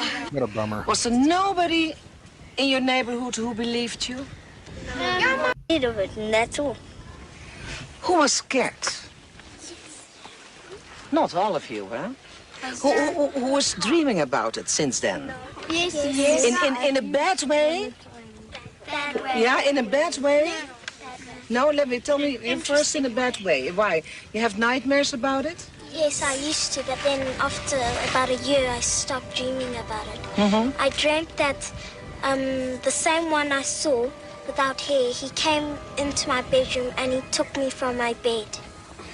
Did you dream that? Yes. Yeah? And then I just screamed. I woke up and screamed. And what did your mom say?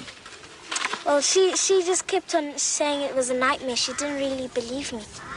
I wasn't scared a bit. No, not at all. I think they came here to try and warn us that the children we're young. because we're We've young. got a long time. We've got a long time till we die. To warn us that when we're older, there's something going to happen to the earth. Yeah, and not to pollute. Because Yeah. we're young, we can still prevent it. Yeah. Do you still have all that feeling? That as a child you can do a lot? Yes. I have it. Yeah? Do you feel, as a child, do you feel privileged? Or do you think, next time if the UFO is coming, please go to another school? No, I feel privileged. You feel privileged that you saw it? I'd love them to come back and you could see them again. But only this time closer. What do you want to say? The only thing I want to know, when are we going to be on TV? Dude, that's an amazing. That's a great last question to ask.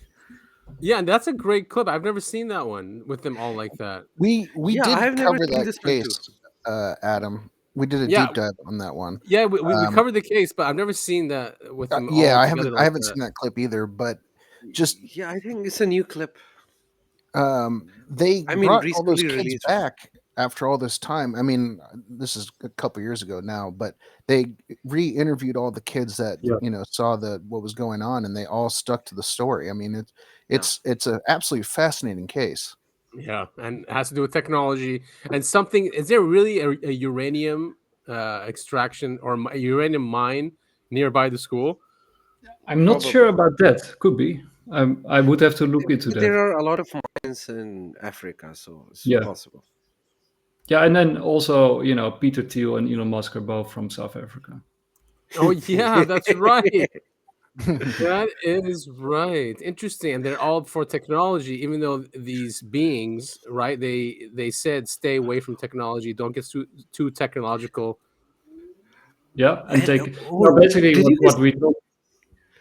Oh, did you guys see Candace Owens said that Elon Musk and Peter Thiel are the Oh yeah, Yeah. yeah.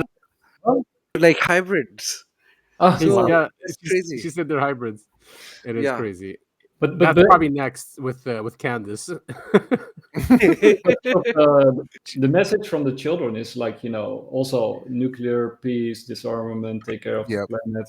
Right? It's sort of repeating in many of these cases that the central message that's promoted or promulgated by UFO cults and religions and abductees and Gotta stick to the script. yeah, and the people who take psychedelics, you know, in the flower power movement, it's sort of all sort of echoes the same message. So maybe that goes back to Vallee's control structure. You know, that this phenomenon needs to control our progress somehow. But then you sort of what Jesse Mitchell's like with the three theories. It can be benevolent, but it can also be seriously disturbing, right? So you can argue two ways. And then apart from that, you got in religious texts, you got at least two teams, right? And a lot of other entities in between that are sort of fighting each other. So if but even the religious aspect is also a control structure, right? There's a control structure that needs to be obeyed and abide by, and then it's like it's always been like this eternal struggle with human freedom and human enslavement. It's like it's always that in whatever context you put it in, and it can apply to the UAP issue as well, where maybe our elite cannot even get out of this system of control, so they're creating another system of control. Yeah, where they are the boss. Yeah, exactly. They're just like a bad child that's being raised in the wrong way. It's sort of copying the behavior of their parents, which is what Satan is supposed to be, right? In that context, the rebel, the rebellious, bringing light to humanity, or Prometheus, or Prometheus, yes, with Giorgiani. I mean, yep. His way of thinking. This one is also cool. This is an interview with one of the kids when he. Oh, is this the guy that says all fake? Three beings. Two of them kind of remained within the line of sight from the playground to the craft, and another one, which is also one of my most vivid memories, was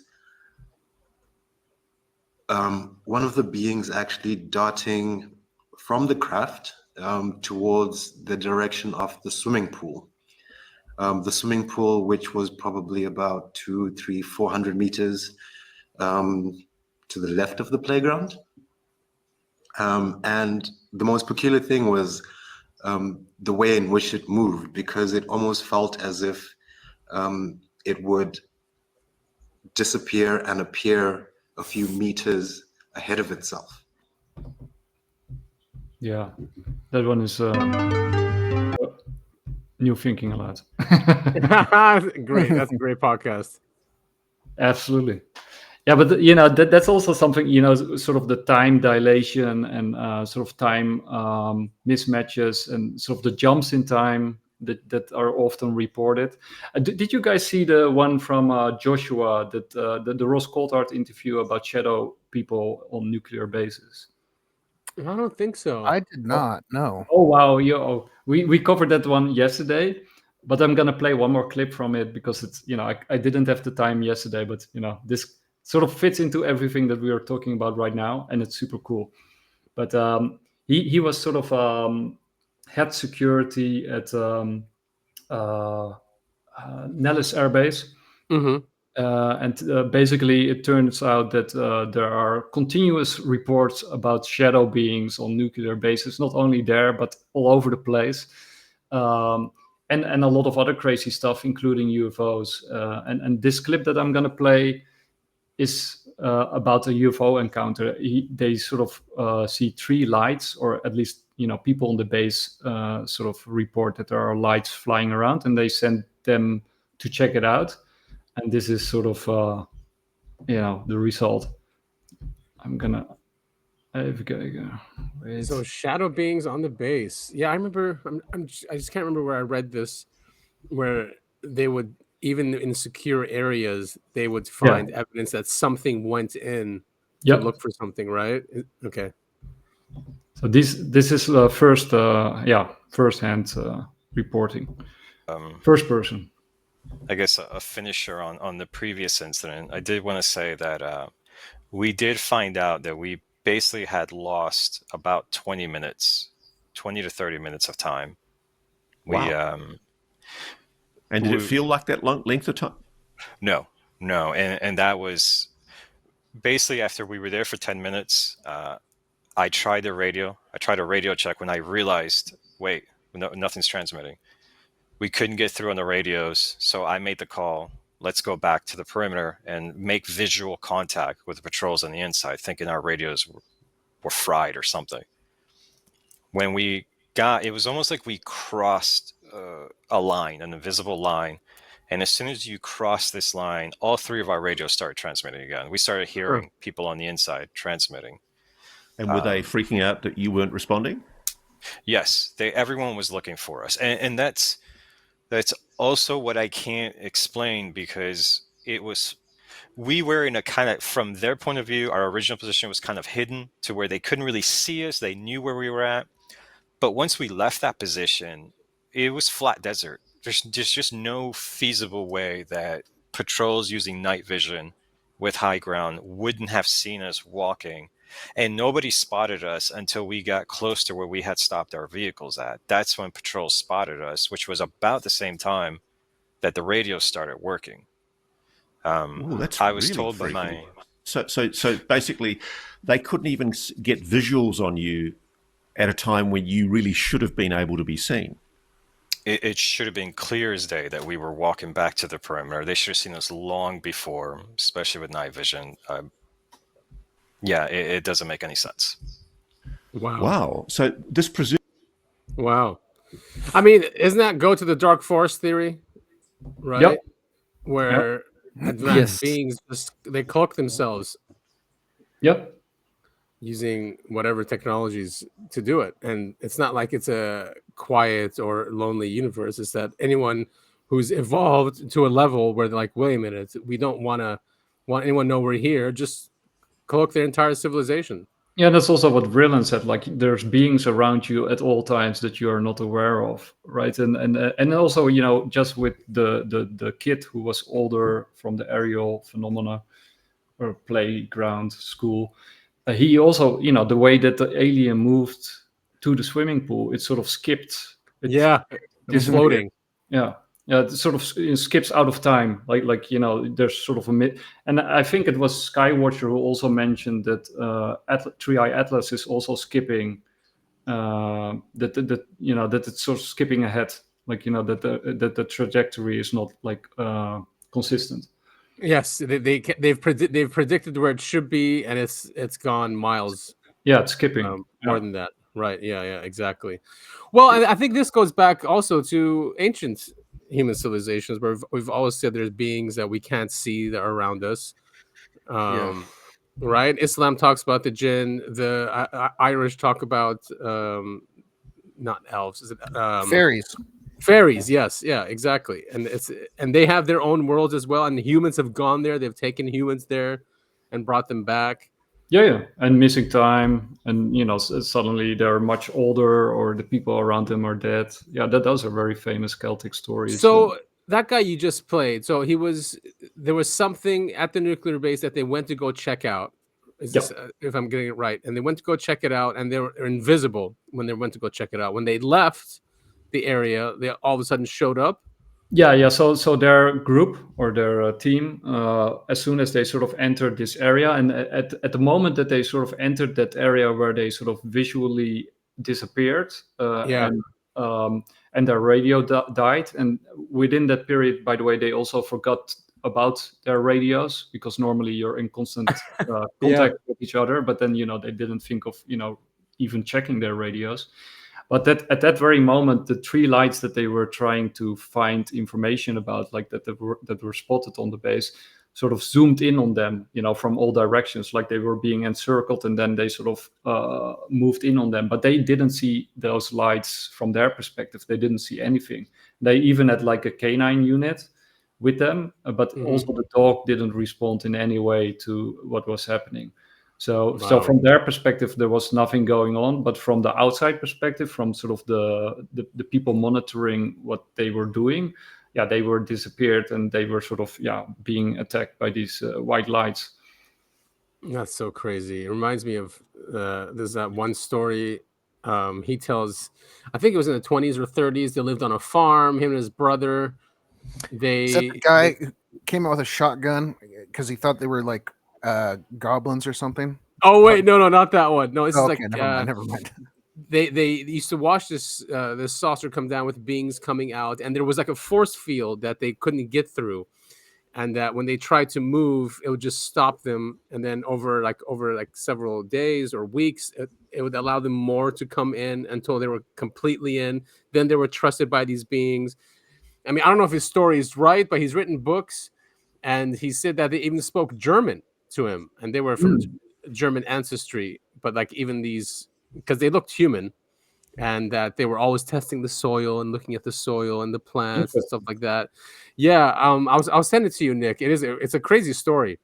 And you know David Paulides and the Missing 411, right? And yes. There's this separate group of missing people, which should proportionally it shouldn't be so big as it is. Like it's exceptionally big, and those are German scientists that are disappearing en masse, right?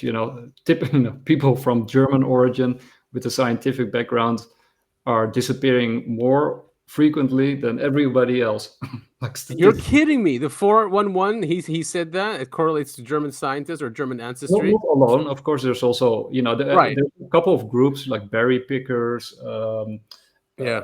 What were the others? It is like 4 or 5 groups of people who are on average disappearing. And of course, when he's talking about disappearing, he's not talking about predation or people getting lost and being found again.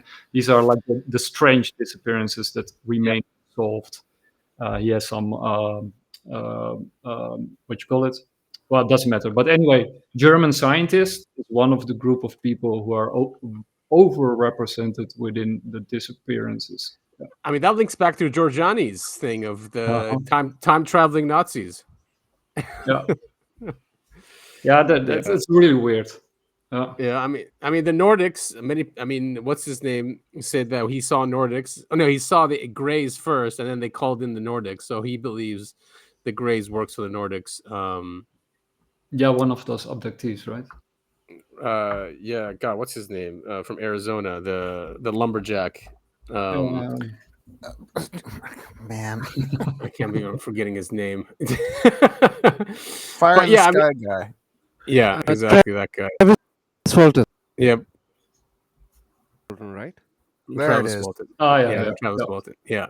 And it's funny how Hollywood didn't tell that part of the story that he saw humans. Exactly. Yeah. Yeah. I was so pissed at that movie in the Fire in the Sky because they didn't even show this story. They showed the story of the guys who were looking for it. That was not the interesting part. The interesting part was the abduction. That was dumb. I think they're making a new movie and they will show everything else. Yeah.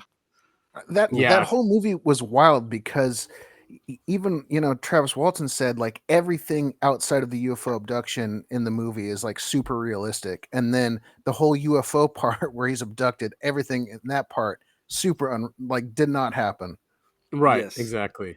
Yeah, where he was being trapped in this cocoon kind of thing, but I mean his story is fascinating because he went out where he fought them, he left the room, he got into a chair where he saw navigational things, and then the humans came in to calm him down, and he trusted them and they calmed him down somehow. Yeah, I think his interview with Joe Rogan is amazing. Don't watch the movie, but listen to that podcast. That's like the best one. He gave like the whole story in detail. Wow. Yeah, his story's nuts. His story's crazy. So it is nuts how the narrative doesn't focus too much on the human element of these quote unquote aliens, right? It's always about the Greys or the reptilians or the mantids. Yeah. But isn't it also that the Nordics are sort of very? There's not many sightings of them. It's like they're relative few. Well, according to Giorgiani, no, that a lot of them have. It's just not out there as much.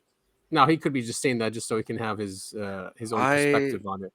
Yeah, I don't trust Giorgiani at all. He's like a dumbass. Like seriously, he's the one who openly said that I work for Mossad. If you work for Mossad, you will never say that. He said that he works for Mossad? Oh, he didn't say that he works for Mossad. No, he said that he worked with Mossad to overthrow Iranian government. Yeah, This yeah. is Oh yeah, exactly yeah, yeah, yeah, yeah, yeah, yeah. By the way, Well, it's that because interview is yeah. really good, and I think it's I think he actually spoke the complete truth. Which one? During the With Jesse or with Crowder? Not no with Crowder. what's his name, Danny Benny Um. Johnson.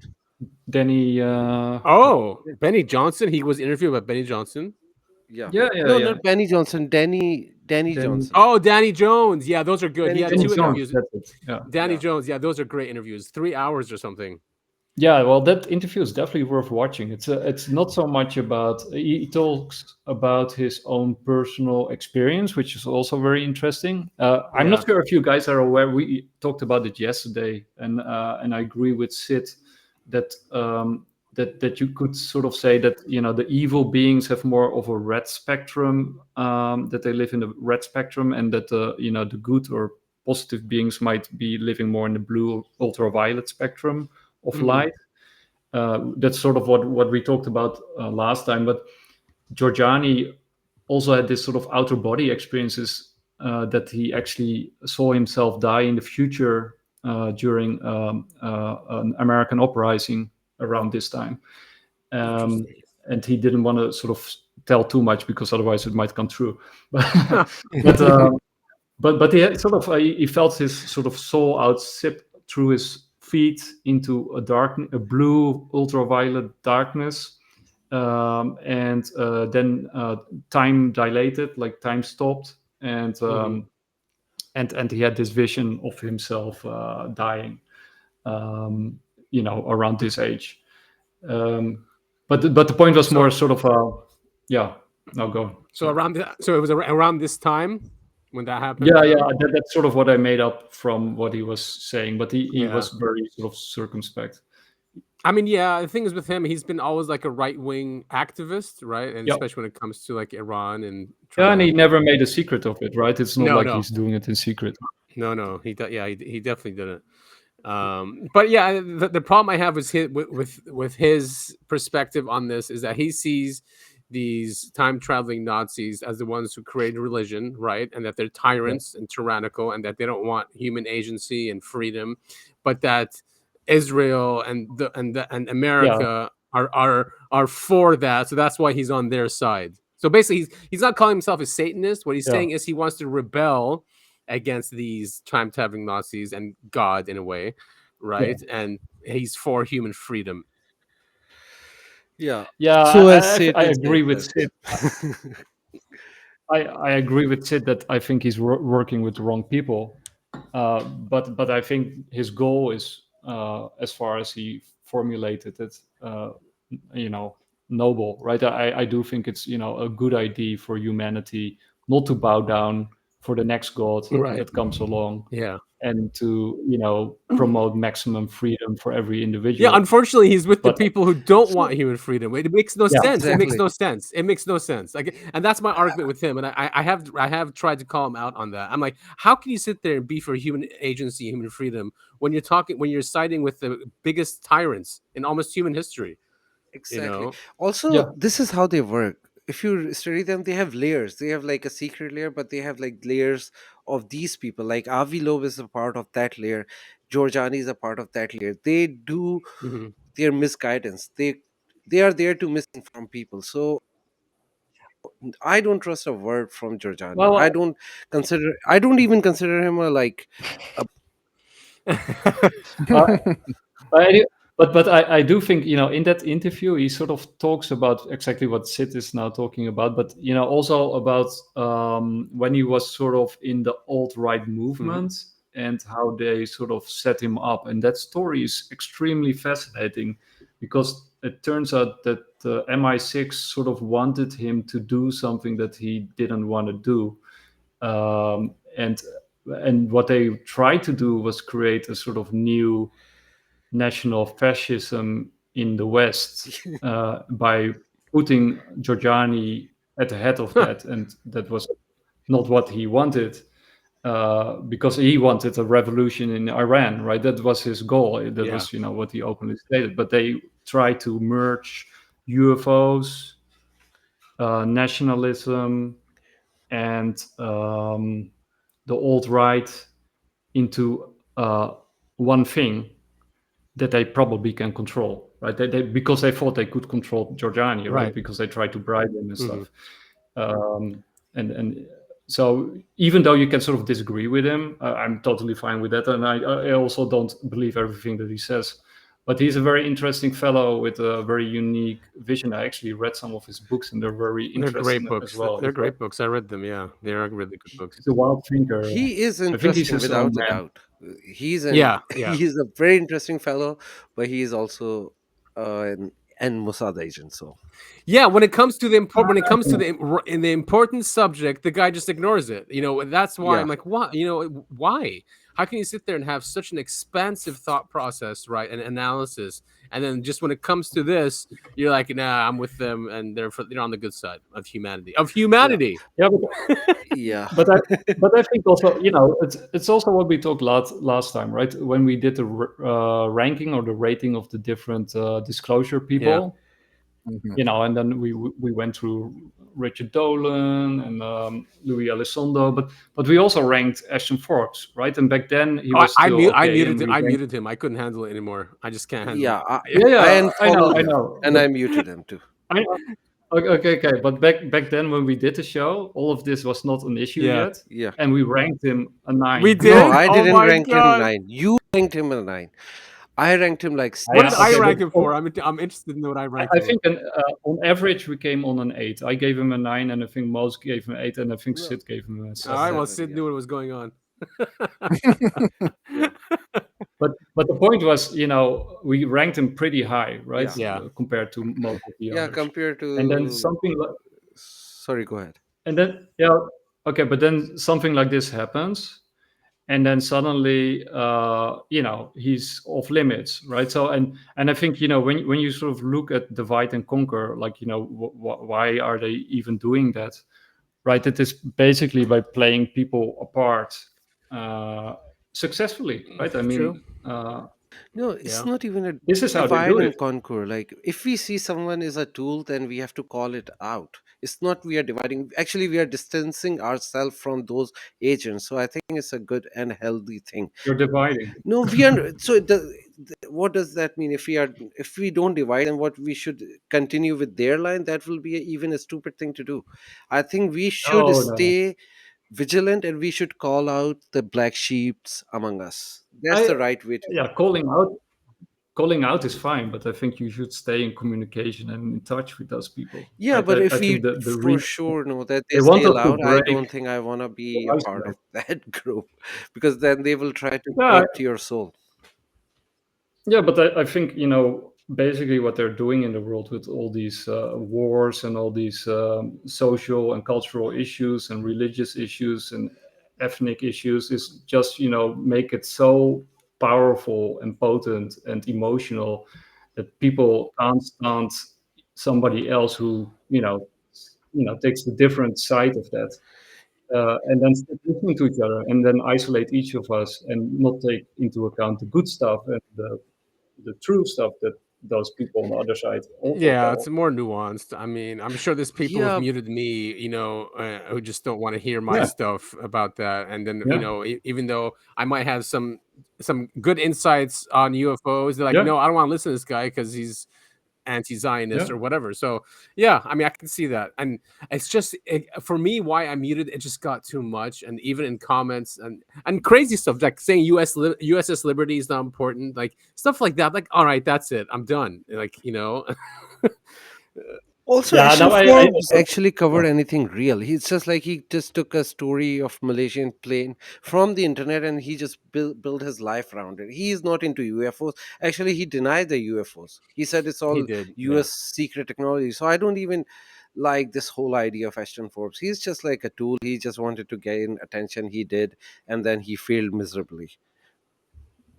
yeah. Well, anyway, everybody has his own opinion, and that's fine, and I'm okay with it. I still believe him, but I disagree with him on the cultural issues. I mean, yeah, And the research he covered has been great, right? And yeah, it has risen awareness about at least the potential of nuclear energy and 0 point energy and plasma science, and people have been talking about that for a while, but didn't have a platform like his. He built that up and he decided to cover that stuff.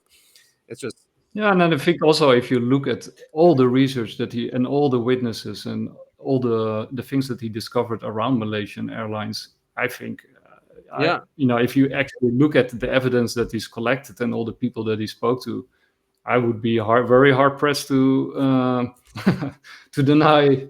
We don't know what's happening there, right? He's saying it's the American government. Even and it could be. Yeah.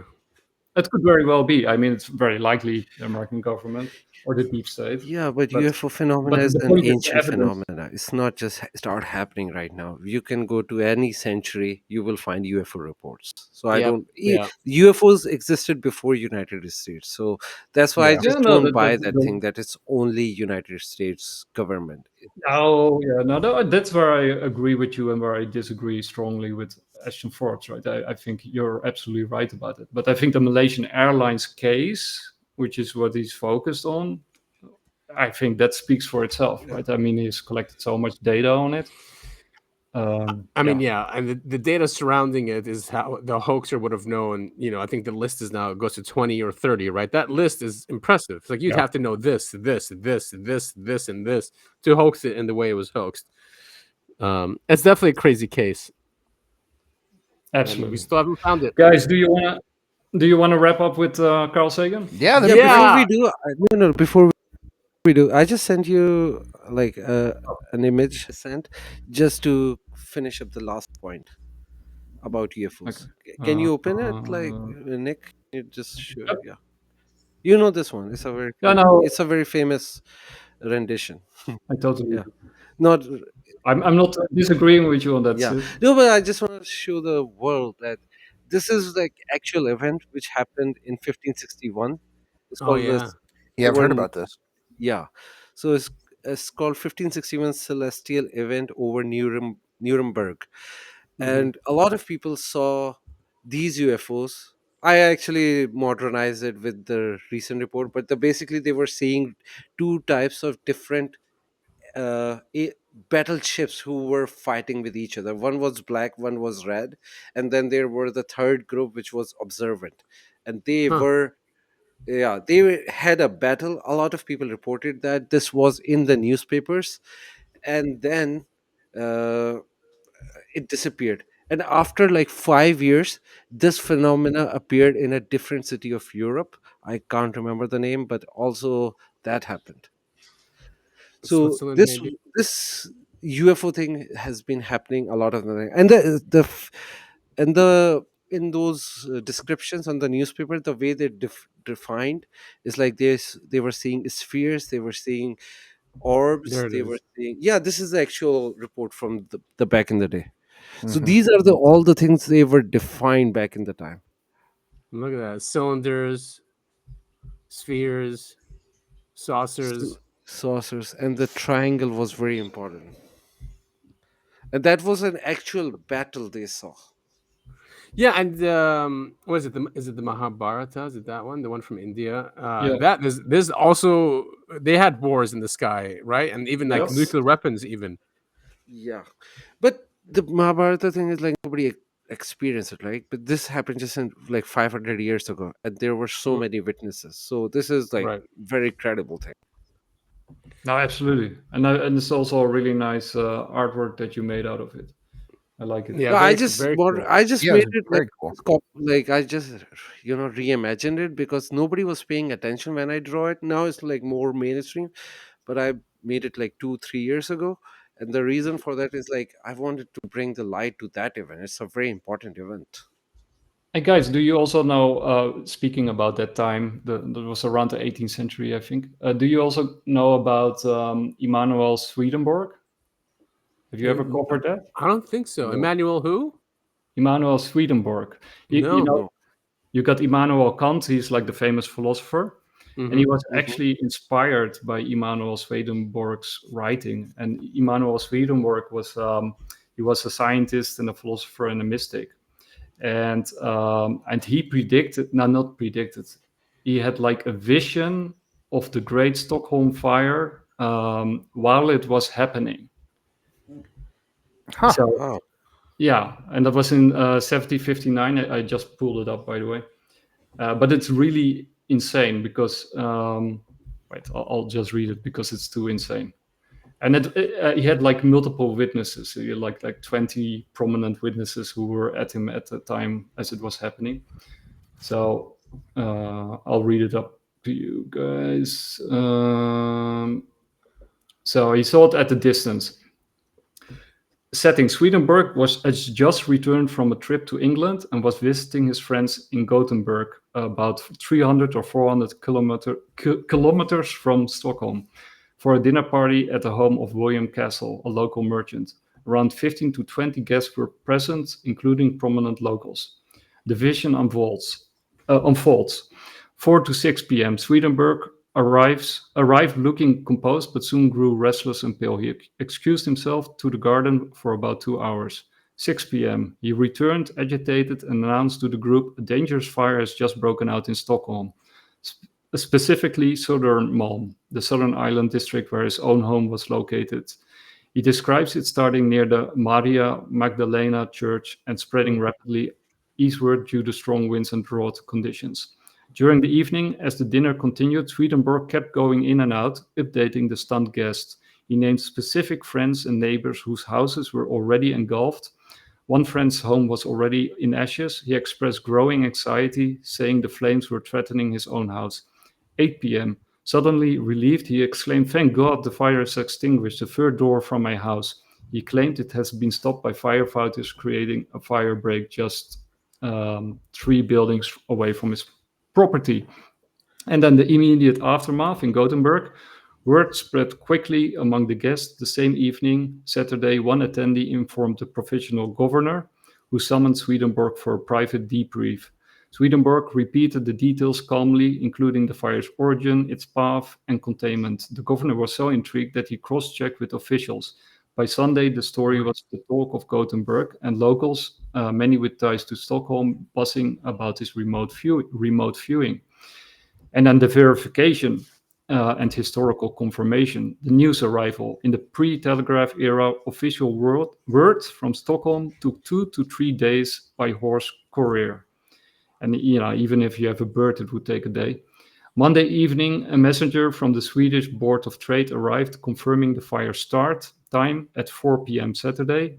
Wow. Location: Södermalm, Maria Magdalena Church, and that it raged through the night. Tuesday, a royal courier brought fuller details, matching exactly Swedenborg's account to the hour, including the exact spread, affected buildings, and extinguishment around 8 p.m. precisely 3 doors away from his house. What? Wow. Yeah. This is all corroborated, and nobody has ever disproved or debunked this. So he went outside and saw the fire live, even though it wasn't happening until days after. Yeah, 300 or 400 meters. Kilometers away. That is Yeah, I nuts. think he remote Totally viewed nuts. it. Yeah, for That's what sure. it sounds like. Yeah. Maybe he took acid or something. I don't know what they were doing at that dinner party. But he's like you also got a movie, Things Heard and Seen, on Netflix about him, or sort of about his philosophy and his theories, because he believed in a duality. Because of Immanuel Kant has like the world of noumena, the things in themselves, and the phenomenal world that we can see and perceive. And basically, that sort of duality between the unseen and the seen is also within Swedenborg's ideas. And sort of you got this spiritual realm that is non-local, as Skip Atwater would say. It is beyond space and time. And that is also he took a lot of these ideas from Swedenborg and put them in the Critique of der reinen Vernunft.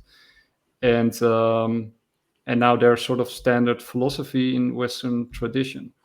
Very cool. I've never heard of that. Yeah. That's very cool. Never heard of it. Yeah. Well, Swedenborg, I mean, yeah.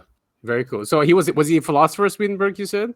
Yeah, Swedenborg was also a philosopher. So he wrote a lot of things, and he sort of worked out his whole idea about these two realms, and about climate historians and spirits and where we go after we die.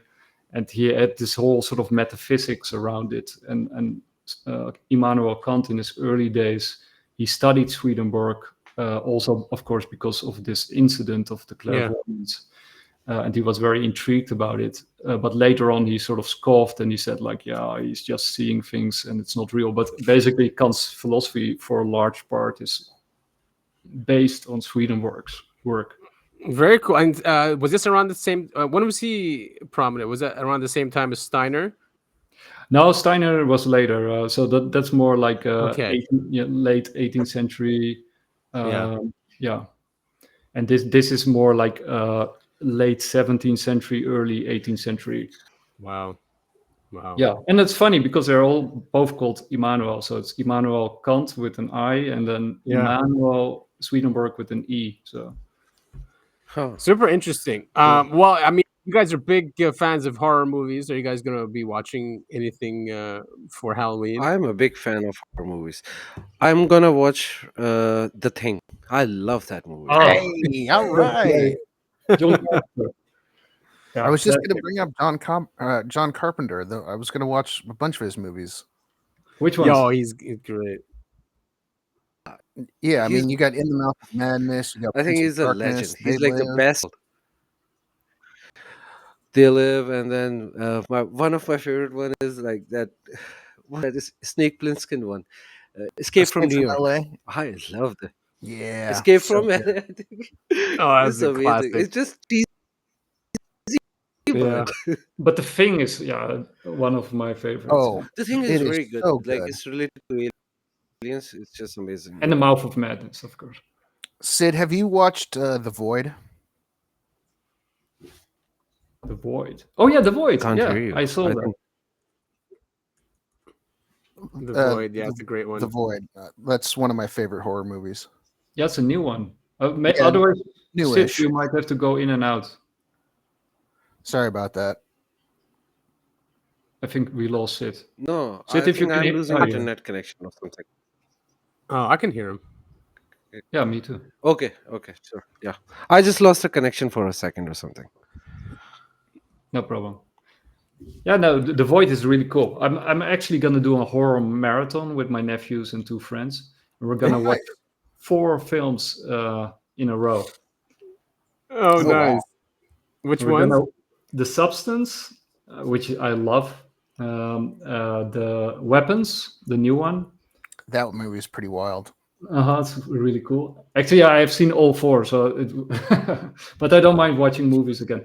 And Yeah, then right. 2 French movies that I really love. One is called Switchblade Romance, and the other one is called L'Intérieur, or Inside. Those are not so well known, but they're classics. They're really good. Switchblade Romance. Oh, I haven't seen this one. Looks fun. Yep. Yeah, definitely see it. If you haven't seen it, it's a treat.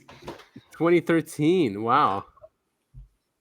Alexander Aya. I also think, like before he, the traditional the traditional movies like Hocus Pocus. I love that. I'm gonna watch it.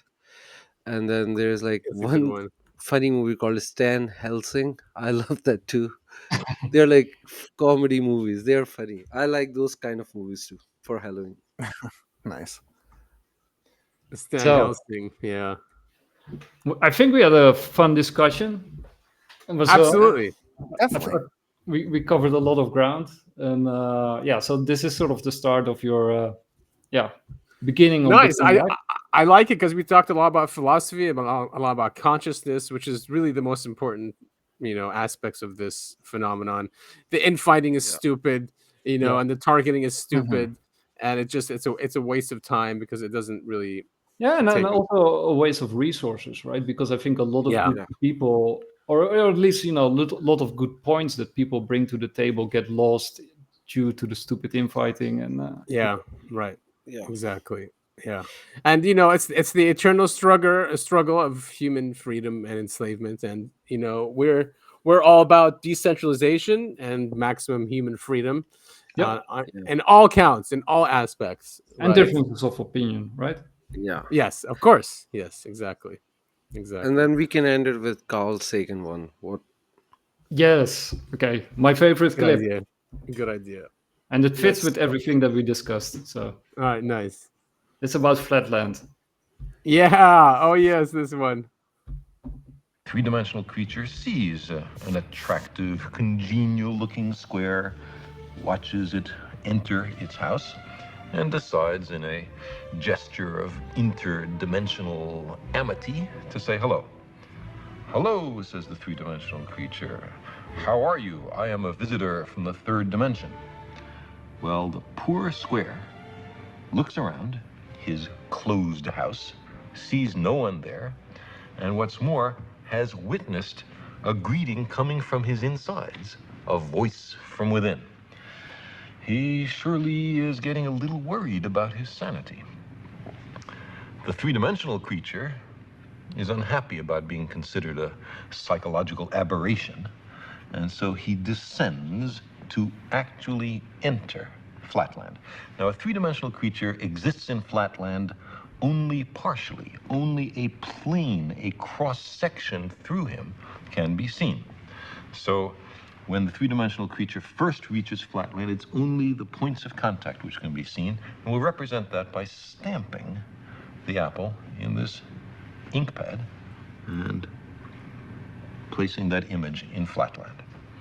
And as the apple were to descend through, slither by Flatland, we would progressively see higher and higher slices, which we can represent by cutting the apple. So the square, as time goes on, sees a set of objects mysteriously appear from nowhere and inside a closed room and change their shape dramatically. His only conclusion could be that he's gone bonkers. Well, the apple might be a little annoyed at this conclusion, and so, not such a friendly gesture from dimension to dimension, makes a contact with the square from below and sends our flat creature fluttering and spinning above Flatland. At first, the square has no idea what's happening. He's terribly confused. This is utterly outside his experience. But after a while, he comes to realize that he is seeing inside closed rooms in Flatland. He is looking inside his fellow flat creatures. He is seeing Flatland from a perspective no one has ever seen it before to his knowledge. Getting into another dimension provides as an incidental benefit a kind of X-ray vision. Now our flat creature slowly descends to the surface, and his friends rush up to see him. From their point of view, he has mysteriously appeared from nowhere. He hasn't walked from somewhere else. He's come from some other place. They say, for heaven's sake, what's happened to you? And the poor square has to say, well, I was in some other mystic dimension called up. And they will pat him on his side and comfort him, or else they'll ask, well, show us, where is that third dimension? Point to it. And the poor square will be unable to comply. But maybe more interesting is the other direction in dimensionality. What about the fourth dimension? So cool, great. man. Yeah. So cool. Yes. He's a great thinker. Was a great thinker. And they got to him, right? Because at first he was sort of open to UFOs, and then suddenly he sort of changed his mind, and then he said, like, extraordinary claims need extraordinary evidence, and that has been haunting the UFO world forever. But he's even as early as the oh shoot, I just had their names on mind. The shoot. Adam, what's the name of that couple that got abducted at the same time back in the Betty 60s? and Barney Hill? Eddie and Barney Hill. Yeah. Thank you. Even as early as then, when she came back and she was like, here's the star map, that they showed me. Even then he was like, oh, this is nothing. This could be anything. Right. Yeah, exactly. They definitely got to him. And we spoke about this before, Nick, and I was supposed to send you something. I just sent it to you now because I found it when he was talking about how to use NORAD and how they can update their systems to watch for uncorrelated targets. It was in 1968, so I think it's before they got to him. Yeah. I'm Also, looking up. he's the one who created SETI Institute. So I think Yep. he wanted to do the right thing, but I think he was blackmailed heavily. Something, yeah, because he really turned on the subject Yeah. at some point, and Brandenburg even talks about him. So yeah, this is from Richard Geldreich, amazing researcher. Yeah. Yeah, he goes, in 1968, Washington, D.C., astronomer Carl Sagan stated, quote, apparently, what is now happening is that the Air Force surveillance radar is throwing away the data that is of relevance for this UFO inquiry. This is, I think it was the congressional inquiry. In other words, if it sees something that is not on a ballistic trajectory or not in orbit, it ignores it. It throws it in the garbage. NORAD say they didn't track UFOs. However, this was just a sleight of hand. They did track UCTs, or uncorrelated targets. These are objects supposedly ignored because their speeds or trajectories filtered them out. This is crazy because it now ties in with Beatrice, and she was saying that Space Force was doing something similar, where if they're not tracking the objects, then it's not of importance, so we just not throw them away, but send them somewhere else to be analyzed. So Yeah, and then he's known that NORAD has done this. He knew that. Yeah. Yeah, it's crazy. And then talking about getting to people, we can also play this clip for to give people sort of an idea of how at what level that happens, right? And this is from Jesse Michels. Number 3, we're past public-facing UFO debunkers, just atomic insiders who were involved in UFO reverse engineering programs all along. One of Oppenheimer's close friends and colleagues was a quantum physicist named Edward Condon. Condon did more damage to the public perception of UFOs mid-century than maybe any other academic scientist. Condon and Oppenheimer go way back. They studied together under Max Born at Göttingen in the 20s. Condon then helped pick Los Alamos as the location for the Manhattan Project, even writing the Los Alamos Primer, a document that all employees had to read upon arrival.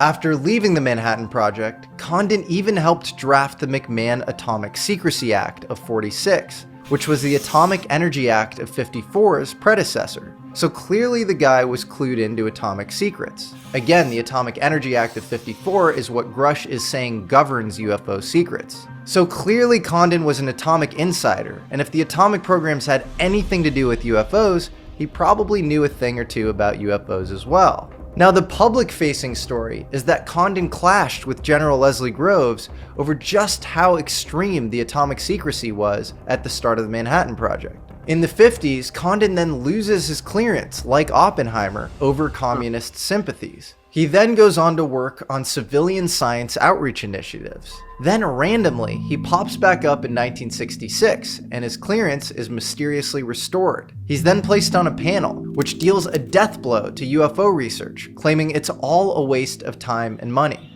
Why would an open-minded scientist, committed to civilian outreach, be so dogmatically opposed to UFOs? Well, maybe he was blackmailed.